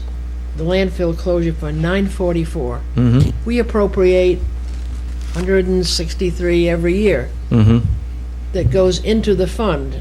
Why is that then due from other funds? Explain that to me. Because you appropriate it and you transfer the revenue that you recognize for that each year. But if you don't actually make a cash transfer, if you don't actually write a check and say, I'm putting that money in that investment account, it's now, you owe me this money. So that's what happens in this case. And that's what happens with a lot of funds. The money is spent, but unless the actual funds are transferred over there, it creates a due from or a due to.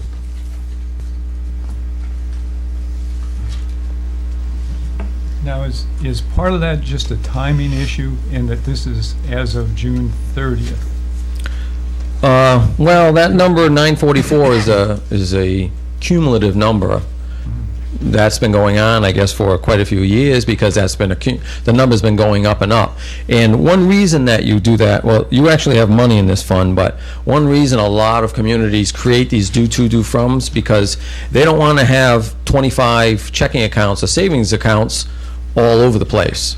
So they keep all the money in one account that they can invest maybe at a higher rate because they have a larger number they can invest. And they say, okay, I owe this fund $100,000 out of this pool of money that I have.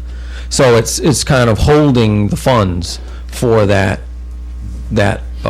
fund. It's holding the money for that fund. And at some point, the money can be transferred over there. All right, so the money has been allocated and has actually been put in, say, checking account A, and to this point, it has not been transferred to the landfill Yes. fund. Yeah. Hopefully, it's more like been put in a CD. and Yes, not right. been transferred. Yeah, I mean, they're all, Make us nervous. Several Yeah. CDs. Several CDs. yeah, you put it in short-term, money markets, things like that. Okay. Any other questions regarding the audit? Okay. Thank you, Mr. Matea. Thank you, Mr. Dansereau. Okay, I'd like to also say thank you very much. This is the third year of our audit, and our contract is over, and I'd really like to tell you we appreciate working here. Thank you. Thank you. This is with you. If I may ask real quickly, will the audit be available online? Yes. Good, thank you. Okay. Tomorrow. All right, the next item under financial business is the town administrator requesting release of 0708 carry-forward funds of $3,306.35 from litigation account number 105-359 to litigation 0809, account number 105359. I so move. Is there a second? I'll second it. Any discussion? Seeing none. All in favor? Raise your right hand. No opposed, that's unanimous. Second item from the town administrators, request council approval to forward draft of fiscal year 2010 budget report to the budget committee. I'll make a motion to do so. Any discussion? Yes. Okay, Ms. Durfee? Did somebody Well, as I looked at the Oh, budget... did somebody second? Yes, Mr. Roderick. Yes, Mr. Roderick. Okay. You know, I have a suggestion to make on this. The Budget Committee has received the first draft that everybody is not happy with, including the town administrator. And rather than us approving, they already have it. You passed it out. I was watching the TV, and you handed it to him. Yes, you saw that. I did. Before we send the next draft up, you know, why wouldn't we agree to sit down in a meeting? And I don't know when that is, whether it's a Saturday morning, and go through it from top to bottom so that everybody is looked at, this, that, and the other thing. Not take, they had the first cut. Obviously, it's going to be substantially changed. I would think so. Yes. So I almost think that rather than say, well, the council approved that, and then they beat us over the head with it and say, oh, you send it to us and beat up on us, rather than do that, is to agree now on a date where we can all sit down and go through that budget top to bottom. And then send them, mindful of the fact that even that will be worked on. But at least we'll have a more comfortable draft. That's what we've done in the past. We've been able to sit down and look at everything and at least ask the administrator the reasoning behind some of the numbers that he's put forward. And then probably give him direction as to where we need to cut even further. So I think that that's a wise suggestion. So from a procedural standpoint, we'll vote this down, then Ms. Durfee will propose what she just proposed, and we'll adopt that. And we will basically have given the Budget Committee a unapproved draft. That's right, as we told them that Yeah. it would be. Yeah, it was clearly labeled. So we should, if we agree with, Is that agreeable with you, Jim, too? yep. Yes, it is. As a matter of fact, we are currently making copies of all of the backup for the council. So as soon as we can get that completed, that'll be even more detail that you can look at, that we can go through. And we could have the department heads at this meeting. Absolutely. Yep. So do we want to go forward and Well, Good we date? could vote, I like Cecil's idea to vote it down. Okay. Okay, before we do, I just have some more discussion on it. Sure. I believe, isn't there a requirement that this council get a budget to the budget committee by a certain date? Yes. And have we already exceeded that date? No, they haven't. They do have it. So we haven't withdrawn it. I mean, so, you know, it's... They could certainly work with what they have. Right. But I believe the wording is an approved budget. Yeah. But is it approved, really? No. It's a recommendation, it's a... Still a working budget. Yeah, it's very much of a, I mean, it's... No, I just want everybody to be proposed. cognizant that we do You're have right. a requirement You are right. to get it to the budget committee. Yeah. So there's a motion on the floor. Is there a second? I Mr. had Roderick? originally, I had seconded. Okay. So we've got to vote this one down. Right. So all those in favor of voting this particular item request for delivering the budget as it stands to the Budget Committee, please raise your right hand. Okay. All opposed?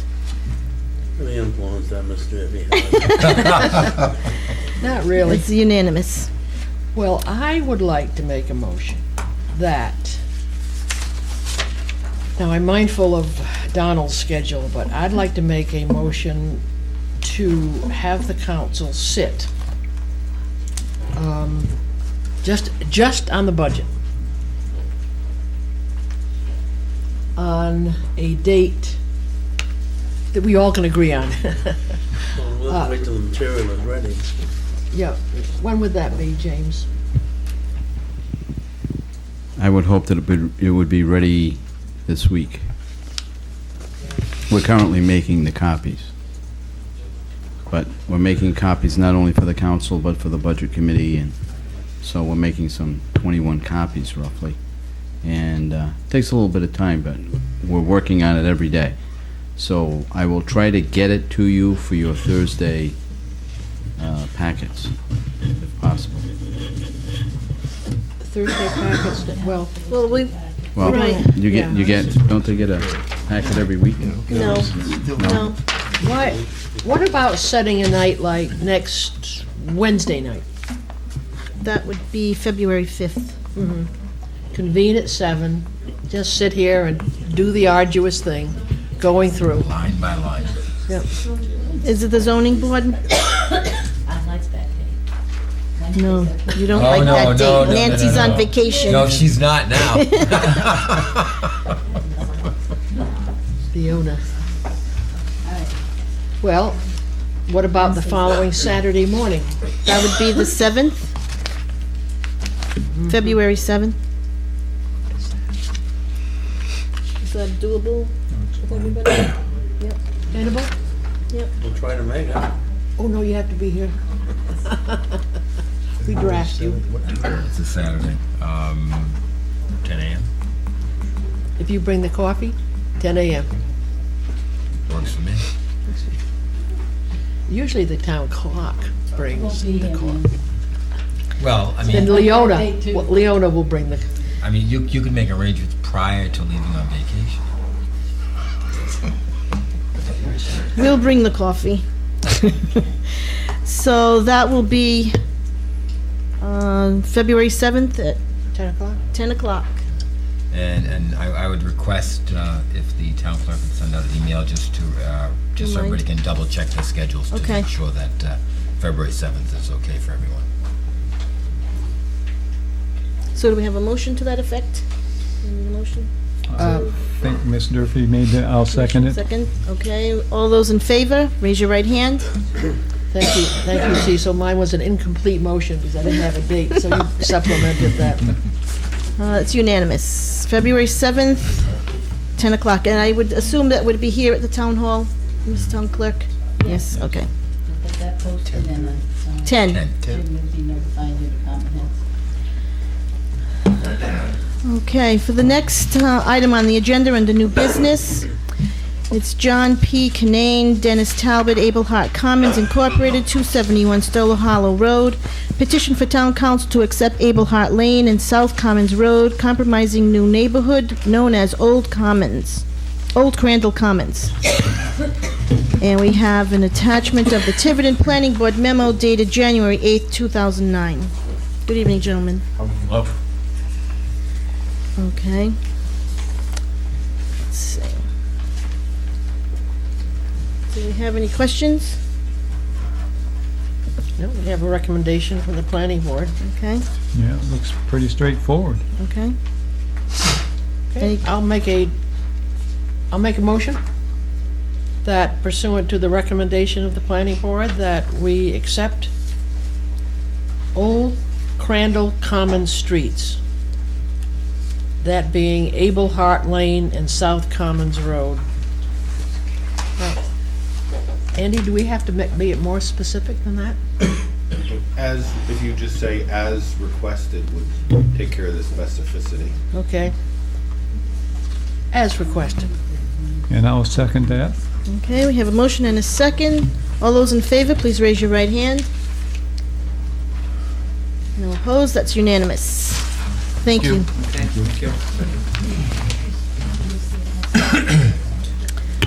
Second item under new business is co-chairpersons Ms. Barbara Pelletier and Robert Martin of Placing Pause discussion, potential cost and cost-effective and care-effective animal control program.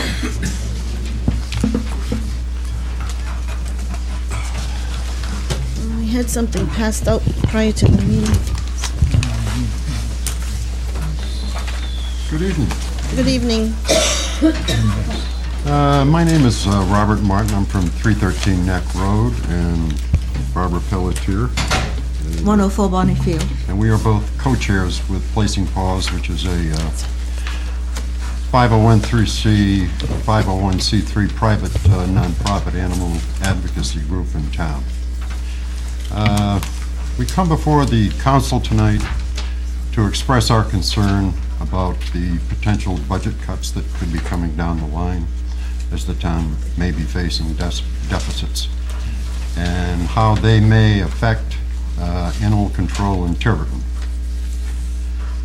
The town's animal control contract will be renewed in the very near future. I believe it starts again on July 1st and expires June 30th. In this dire budgetary climate, we are afraid that the town may be forced to reduce costs, and these costs, we feel, will drastically affect animal care in town to save the town money. Placing Paws would like to offer help in defraying some of these costs associated with animal care in Tiverton by proposing a partnership with the animal control officer in town.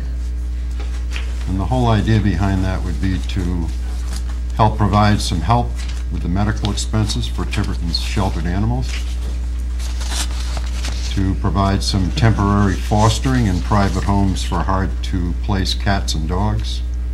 And this would, by doing that, open the cage count at the shelter, which would allow other stray animals in need to have a place. The last item would be to network with other area shelters, informing them of Tiverton's animals, which are currently up for adoption, and we feel that this would speed up the adoption process. But like I said, our main concern is with the new contract coming up. We're concerned about, as the budget process goes through, we feel that there could be a chance that the town could start chopping in that section of the budget. And thank you for listening, and we hope you consider our request. Well, as you know, I've been here before. Some of you know. I think this idea of fostering would be great, because it could potentially reduce the number that the town has to pay for at the whatever after it goes out to bid, the shelter for the accepting of our animals would be. I have looked into the costs that the other communities around here pay, which is in a lot of instances considerably less. I don't know if any of you have done any background checks before you decide to go out to bid, but I will be happy to give you the information that you might want. For instance, Barrington spends about 1/10 of what we spend.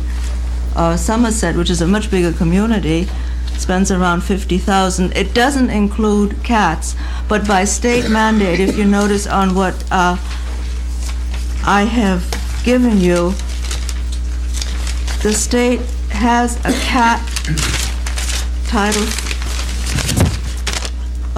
law that requires communities to address the feral cat, spay, neuter, and cats and fine people. It also requires the towns to put aside any fine money, and half of it would go to assist people that can't afford it.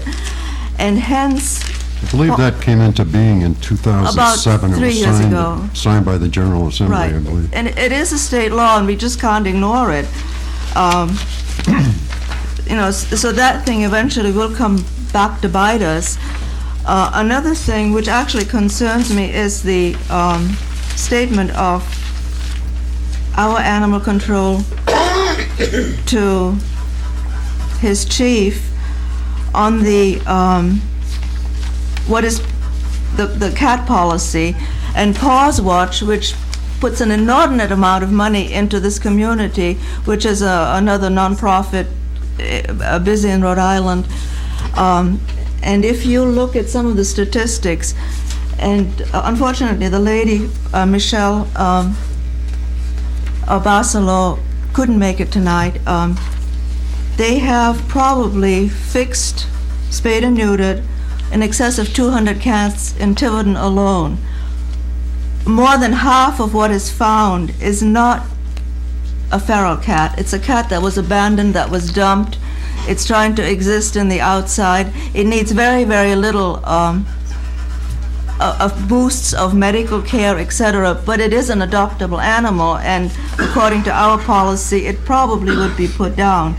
And that is one of their chief concerns. So one of our ideas was the fostering is that there are people out there, if we work in conjunction with animal control on an amiable basis, there's absolutely no point in being not cooperative, that perhaps we can find a broader This would home help. base. This fostering would help at the shelter. It would open up more cage space. At the present time, I believe there are 8 cages at the shelter, 6 for dogs and 2 for cats, and that's it. And if you look at the back, we've placing Paws, which is only a few people, we've been able to raise about $7,500 for the animal care, which we wish we could raise more and do more, but we try. It's very difficult, and especially at this time now. We're noticing funds are starting to drop off, so I think everyone is noticing that. Do you have anything else? Well, perhaps we could refer this to the town administrator for consideration and need... Well, what happens, I believe, because we had talked to Glenn Steckman maybe a year or two ago, I believe it was, on the other contract, and the proposals have to go out at a certain time to meet that July 1st deadline. And, you know, what you need is you need to have that time to get the proposals out there. It's just a matter of doing it. And we do need the cooperation of the officials that be, that spay and neutering might be enforced. And as we all see the statistics of how cats can multiply and so forth and so on. And there is another statistic out that one of the reasons we're having more coyotes and now the Fisher cats are coming back is because these feral animals then will produce enough to support a colony of or whatever coyotes and things like that, and then you spread rabies and you get into the whole health issue, and it is, and I would be very remiss in saying, because we found it placing Paws because of the overabundance of animals at the town shelter. Somehow or other, and as I was going through my things for tonight, I came across one dog, Sonny, who was in the shelter from October of 2007 through July 2008. Now that shouldn't happen, and he, for the most part, was the only animal in town. I think somebody could have taken a more aggressive way of trying to place him, even if it is to foster him out. Maybe give that person who may have... What happened to him? I would like to know. I wish somebody would tell me. It's trying to get a report from animal control with a definite, not blacked out thing is impossible. And even to get the blacked out reports is like 3 trips with cupcakes to the police station and so forth and so on, and begging on my knees, which actually, as a taxpayer, we shouldn't have to do. It should be online, which brings me to another thing. Our and I'm sorry I'm sounding off, But I spend a lot of time on this, I raise money, etc. And I wish we could get our value for what we give. I mean, the town. I just wish we would get our money's worth, that's all. And at this point, you know what I feel? Even if you cut it back, we're not going to have any difference. It's not going to be any different. And it's frustrating. It's absolutely frustrating. And I'm sorry, I promised all my friends I wouldn't say this. Right, Bob? Well, just to sum it up.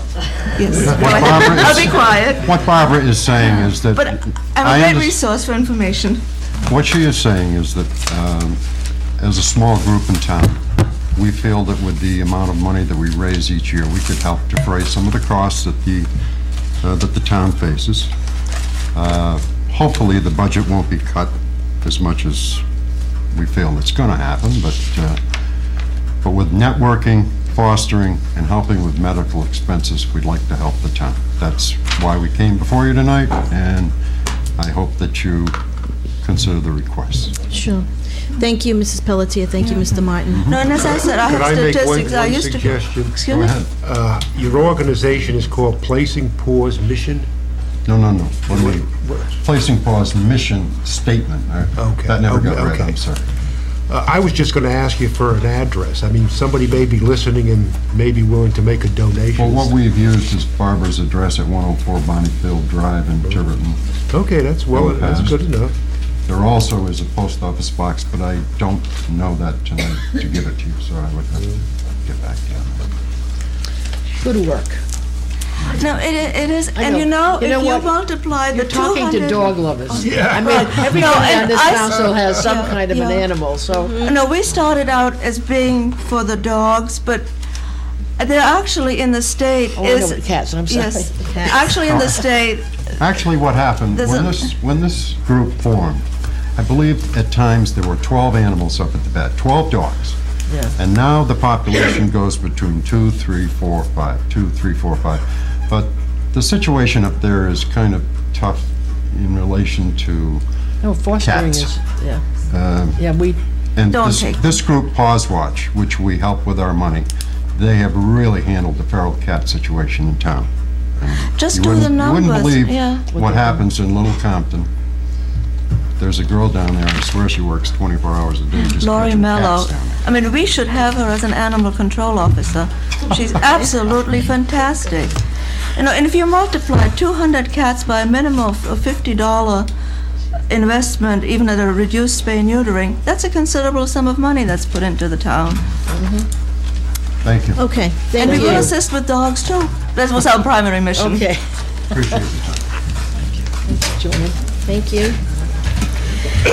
Okay, I'm not quite sure what we're going to do. Well, we're gonna we're gonna refer it. it to the town administrator, and he'll work with, looking for the new contract anyway for, it's that time. The next item of business is town administrator, request permission to advertise for the tax collector position.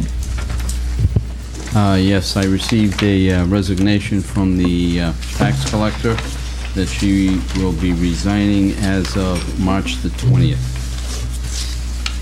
So I'd like to start the process to replace her. It's a very important position. You know, with the millions of dollars that we collect in taxes every year, we need someone that can give their full time to that activity and manage that office. Okay. Do we have a motion to accept the town administrator's request to advertise for this position? I'll so move. I'll so move. Thank you. Second. Seconds? Okay, the motion's been motioned and seconded. All in favor? Raise your right hand. That's unanimous. Thank you. The next item is Town Administrator review of list being submitted to the Rhode Island Division Administration for Economic Stimulus Package. I believe you've been handed this evening a summary of the items. I have the detail. that would support each and every item that you see listed. Yeah, I'm looking for my copy of the list.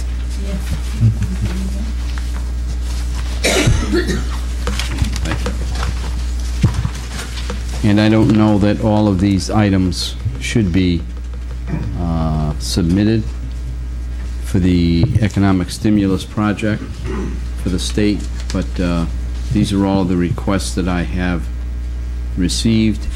There are a few that we have not been able to complete because we really only had, including today, 12 days to gather all this information. The letter was dated January 14th, and here we are trying to make these submissions. But I think we've done a pretty good job in backing a lot of these items up. If you would care to delete any items from the list, you're welcome to.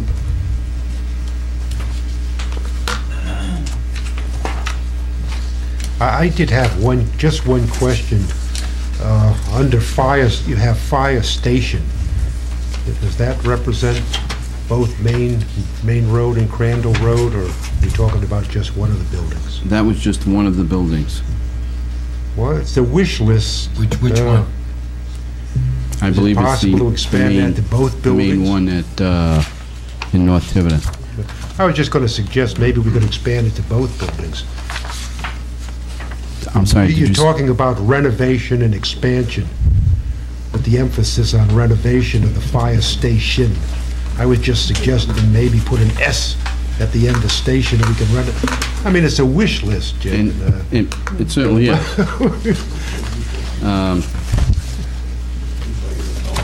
Essentially what it is I believe it's the addition of a second story.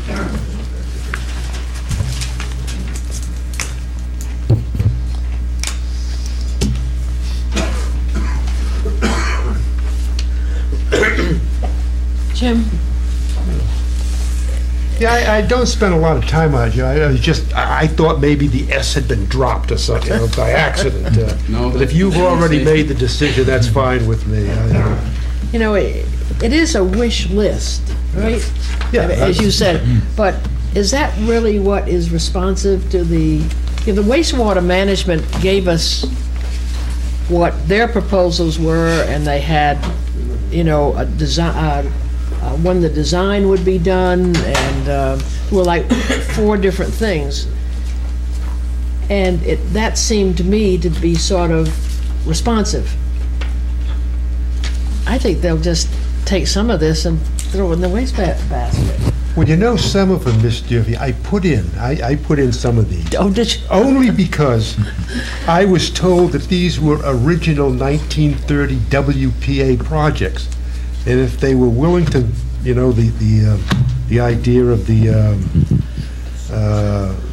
repair of the seawalls and so on, I'm told that the WPA did that in the 1930s. They may want to revisit it here in the next century. That's why I have things like the renovating the old stone bridge, repairing it, repairing the Nanaquacket Bridge. And, it's just my understanding that these were original WPA projects. Okay. It's just when they talk about plan design status, permit status, start date, estimated jobs, estimated permanent jobs, I go, yeah, we don't have that we don't have that information. And I mean, maybe if they come back and say, well, get it for us, Well, Jim, if I'm not mistaken, did you say you had backup for all of these? Yes. So I assume that when you put this proposal to whomever it's going to, then it would have all the backup for each one of these suggested. If they choose to have it. These have to be submitted tomorrow, and before they're submitted, I will contact them and ask them if they need all the backup with it, or if they just want the list. do we have design status for some of this stuff? James? I'm sorry? NC is not not complete.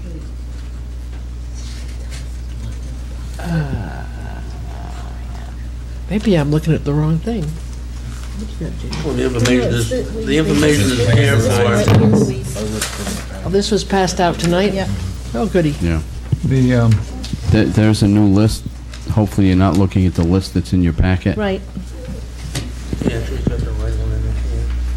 Now, these are the economic stimulus packages that were supposed to be like shovel-ready. Is that what these particular Yes, things are yes, but supposed to- obviously in 12 days, we couldn't get everything shovel-ready. Shovel-ready.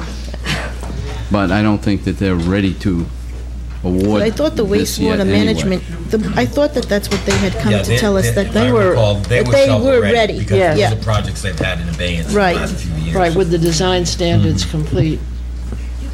which the head of our Complete, yeah. DPW department with drainage. cautioned us that he didn't think they were quite as shovel-ready as Well, it appeared. well, they Drainage have the design designs, status. they do. It's marked complete. Yeah. But they're quite old designs. Many years ago, and the standards may or may not have changed. I think Councilor Durfee is on target. Some of these are pretty ghost-like. We're going to spend $2.2 million theoretically for the fire station renovation, and we're going to establish, am I reading that right, 200 jobs? Estimating 200 jobs to spend $2.2 million. In today's construction cost, Let me I find double check that. That hard to sounds believe. excessive. Yeah, there may be an extra zero dropped in there, maybe 20 jobs. If you're only going to spend 275 jobs on the construction of a new library at $13 million, Yeah. seems a little Yeah, I think heavy-handed. maybe it may be a typo where there's an extra zero may have been added. That one just sort of jumps out. Okay, this was going to be a great review. Well, The backup okay. does indicate 200, but I believe that it's probably more like 20. Yeah, that would be great. Because the extending of sewers is the same size and it only has 20.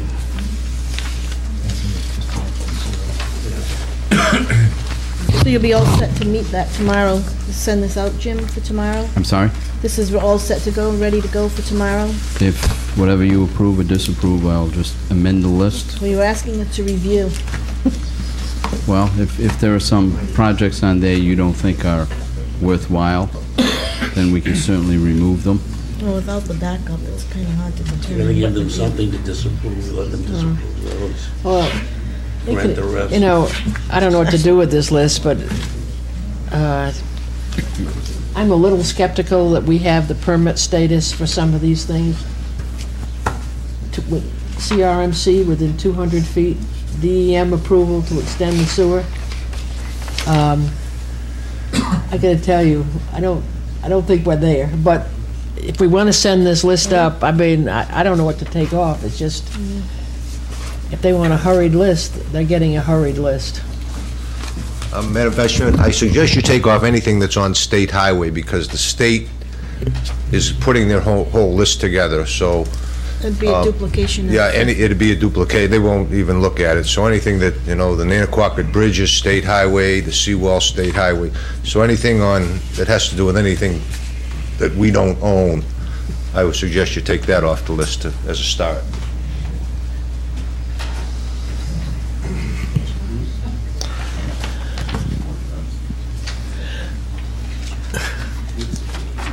I don't have any problem with them if you think they'll be on another list. Repair, replace the Nanaquacket Bridge. Does somebody live near there? Yeah. And if you ever look down at some of those potholes and you can see the water below, it's not hard to understand why it's on the list. Does the state really own the Nanaquacket Bridge? Yes, they do. Yes, they do. And they don't keep it under repair. Think of it as an adjunct to the Secundit River Bridge it's still struggling with. Well, Okay, okay. well, I guess you need a motion. I would make Yeah. a motion that we approve the list with the exception that any duplication of state-owned property be removed. Ooh, that's going to break Mr. Lambert's heart, because if the Nantucket Bridge, State road. repair, replace, There's also the Stone Bridge in there, Miss Durfee. yeah. Now, who's responsible for the Yeah, the Stone Bridge? Stone I'd like to Bridge- see Stone Bridge is something town done with property. that bridge in my Stone Bridge is lifetime. town property. Ah, good. Stone Bridge. We do have an That- estimate of 3.2 million for that. Yeah, and that one. Stone there was- Bridge area. So that one did make it. Good. Okay, well, there's a motion. Okay, so the motion is to, repeat the motion unless you'd like to. I'll second the motion. Okay, the motion then is made and seconded. All in favor? No opposed? That's unanimous. Thank you. The next, the next item on the agenda is the Town Administrator / Fire Chief Lloyd requests acceptance of assistance to the firefighters grant AFG and to authorize work to be completed as set forth in the grant. Mr. Gonzalo? The fire department has received a grant in the amount of $37,400. And that is for the venting system, the Plimo vent. And this would be for the East Road and Crandall Road fire stations. It's for 2 fire stations. The grant is $37,400. We have to match it with $1,800. Now, there was a company who installed it in the other station on Main Road. The name of the company is Air Cleaning Specialists. And they also quoted us in 2007 for the other 2 stations. They have been contacted, and they are willing to stay with their 2007 quote. So what we'd like to do is we'd like to make this a sole source bid or award so that we can keep it consistent throughout, the same company, the same systems, so it would be easier going forward to maintain the systems, in addition to the fact that this is a 2007 quote that they will honor. Okay. Is there a motion to that effect? To So accept moved. it? Second? Second. Is it- Okay, motion's been made and seconded. All in favor, please raise your right hand. Opposed? I'm opposed, I just don't like sole source bids, even though this one is more logical than some. Okay, so it's 5 in favor. That motion was to Approve the request. So-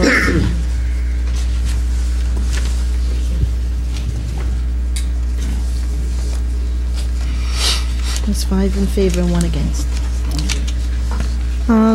This next item on the agenda is council announcements, comments, and questions. We have Councilors Roderick and Lambert updating FY 2010 budget.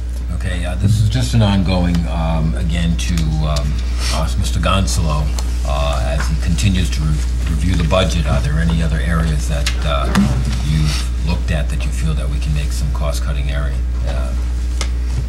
Well, I'm still looking into it, but I did have a meeting with the police pension actuary, compensation planning this week, and it's a situation where we can lower our contribution, but it just puts the unfunded further in the hole. Further out into the future. Right. So there are some issues like that. I haven't been able to contact some of the other areas that I want to talk to people about, but I will by the time we have our workshop. Okay. Also, I know a lot of municipalities are in the midst of negotiations on health benefits. And I know we're in a pool. Is that ongoing also in Tiverton? I'm going to be talking to them. Yes, we are in the pool. We do have a contract going forward. I'd like to talk to them about what can be done. And that's one of the people I will be contacting. Thanks, Jim. Government Health Group. Madam Chair? Yes? If I may, under council announcements, last time we talked about budgets, we talked about thinking, or at least I mentioned that we should think outside the box. I read in one of our local newspapers that the state is considering the buyout of Twin River, which is a casino. And my thought when I read this article was that if the state buys Twin Rivers, we got to get to our state representatives, telling them that maybe the state can control one half and the other half ought to be divvied up amongst the town. Maybe we could sell bonds to buy a piece of this casino, which should pay handsomely in the years to come. And I'm not talking about too far out, but in a few years. So something to consider. Okay. No? Thank you, Mr. Costa. That's very commuted. That's good. That's definitely thinking outside Yeah, the box. that's right. It's thinking outside the slots, you mean? All right, the next item on the agenda is town solicitor announcements and comments. Memo regarding projected revenue estimate to school committee. Mr. Titans? Yes, it's just a memo. Town Council President Boland had asked a question about what the requirement was to notify the school committee, and this provides the statutory requirement. And it was good of him to ask because the burden falls on the highest elected official of the city or town. So that would be him having this requirement to submit to the school committee the projected revenue estimate for the next fiscal year, which I think has effectively been done with the first round of the budget submittal. Okay. Any comments or questions for them? Okay. Okay, we gotta go back to town administrator announcements. Sorry. It's okay. The first announcement I have is that I received a letter today announcing the retirement of Deputy Chief Maltez as of March the 30th. Second announcement is we have a resignation of Derek Wazlowski, who is a firefighter from Woonsocket. He will be accepting a job in Lincoln. He's been with us for 8 months, and his resignation will go into effect February 11th. Sunday, February 1st, Linda Grant from the Tax Assessor's Office will be celebrating 25 years of working for the town of Tiverton. And I'd like to offer our congratulations to her. On February the 4th, AARP will begin offering tax assistance at the senior center. The zoning clerk will be on 3 weeks vacation beginning around January 3rd. So the January 3rd? I'm sorry, January 31st. She will be on vacation for 3 weeks. The building inspector's office will have limited hours, so I would suggest that anybody needing to conduct any business in the building inspector's office to check the hours. They're listed on the door.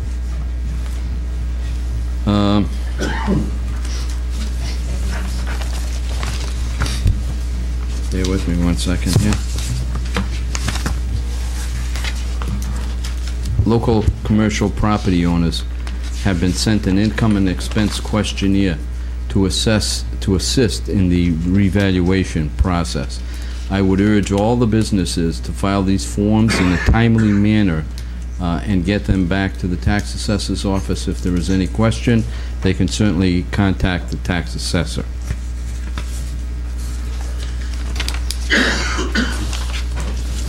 I attended a meeting last week at the governor's office regarding his proposed legislation, and he urged that we have a meeting with our legislators and certainly give them our concerns with the proposed legislation. So I would urge that we try to get this meeting as quickly as we can. White goods. It is our intention to stop picking up white goods. We will still accept them at the landfill, but the transportation to get them there is going to have to be borne by the people wanting to dispose of them. In an attempt to try to make some of these budget cuts, that's one of the areas that we're looking at. So we will begin, when are we going to stop, Steve? What's the date? Well, Jim, I'd like to put at least get a notice in the Secana Times and get some advertising out on our website. So that would probably be a couple of weeks from now. So if we could make it a couple of weeks from now, at least we'll get the word out. But it's unfortunate. It's a service that our contractor has been providing, and they get paid like $21.50 for every single white goods they pick up. And it's not going to solve the entire budget problem, but it's a piece of the pie, and I hope all the residents can understand the circumstances. Okay. Thank you. That's all I have. Jim, I think there should be an advertisement on the tax assessor survey, did you say? I think that should be in the paper, not just in the list of administrator notes. Okay.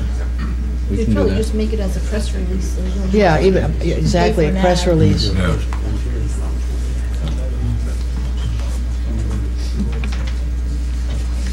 Okay.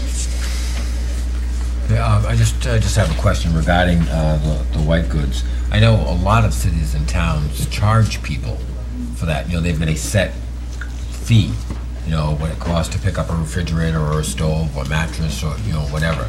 I mean, have we ever done that in Tiverton? We will be. That's one of the things we're considering, that you will hear in soon. Can we charge $25 now for every time they pick up a white? You know, No. we No, did have it there's no charge. 18 months ago, we had it as a fee. They'd empty my house. There were some members of the council who said, no, let's not do it, but this is different times. Yes, calls for different actions. Okay, is there anything else? Jim? I'll make a motion that we go into executive session. Second.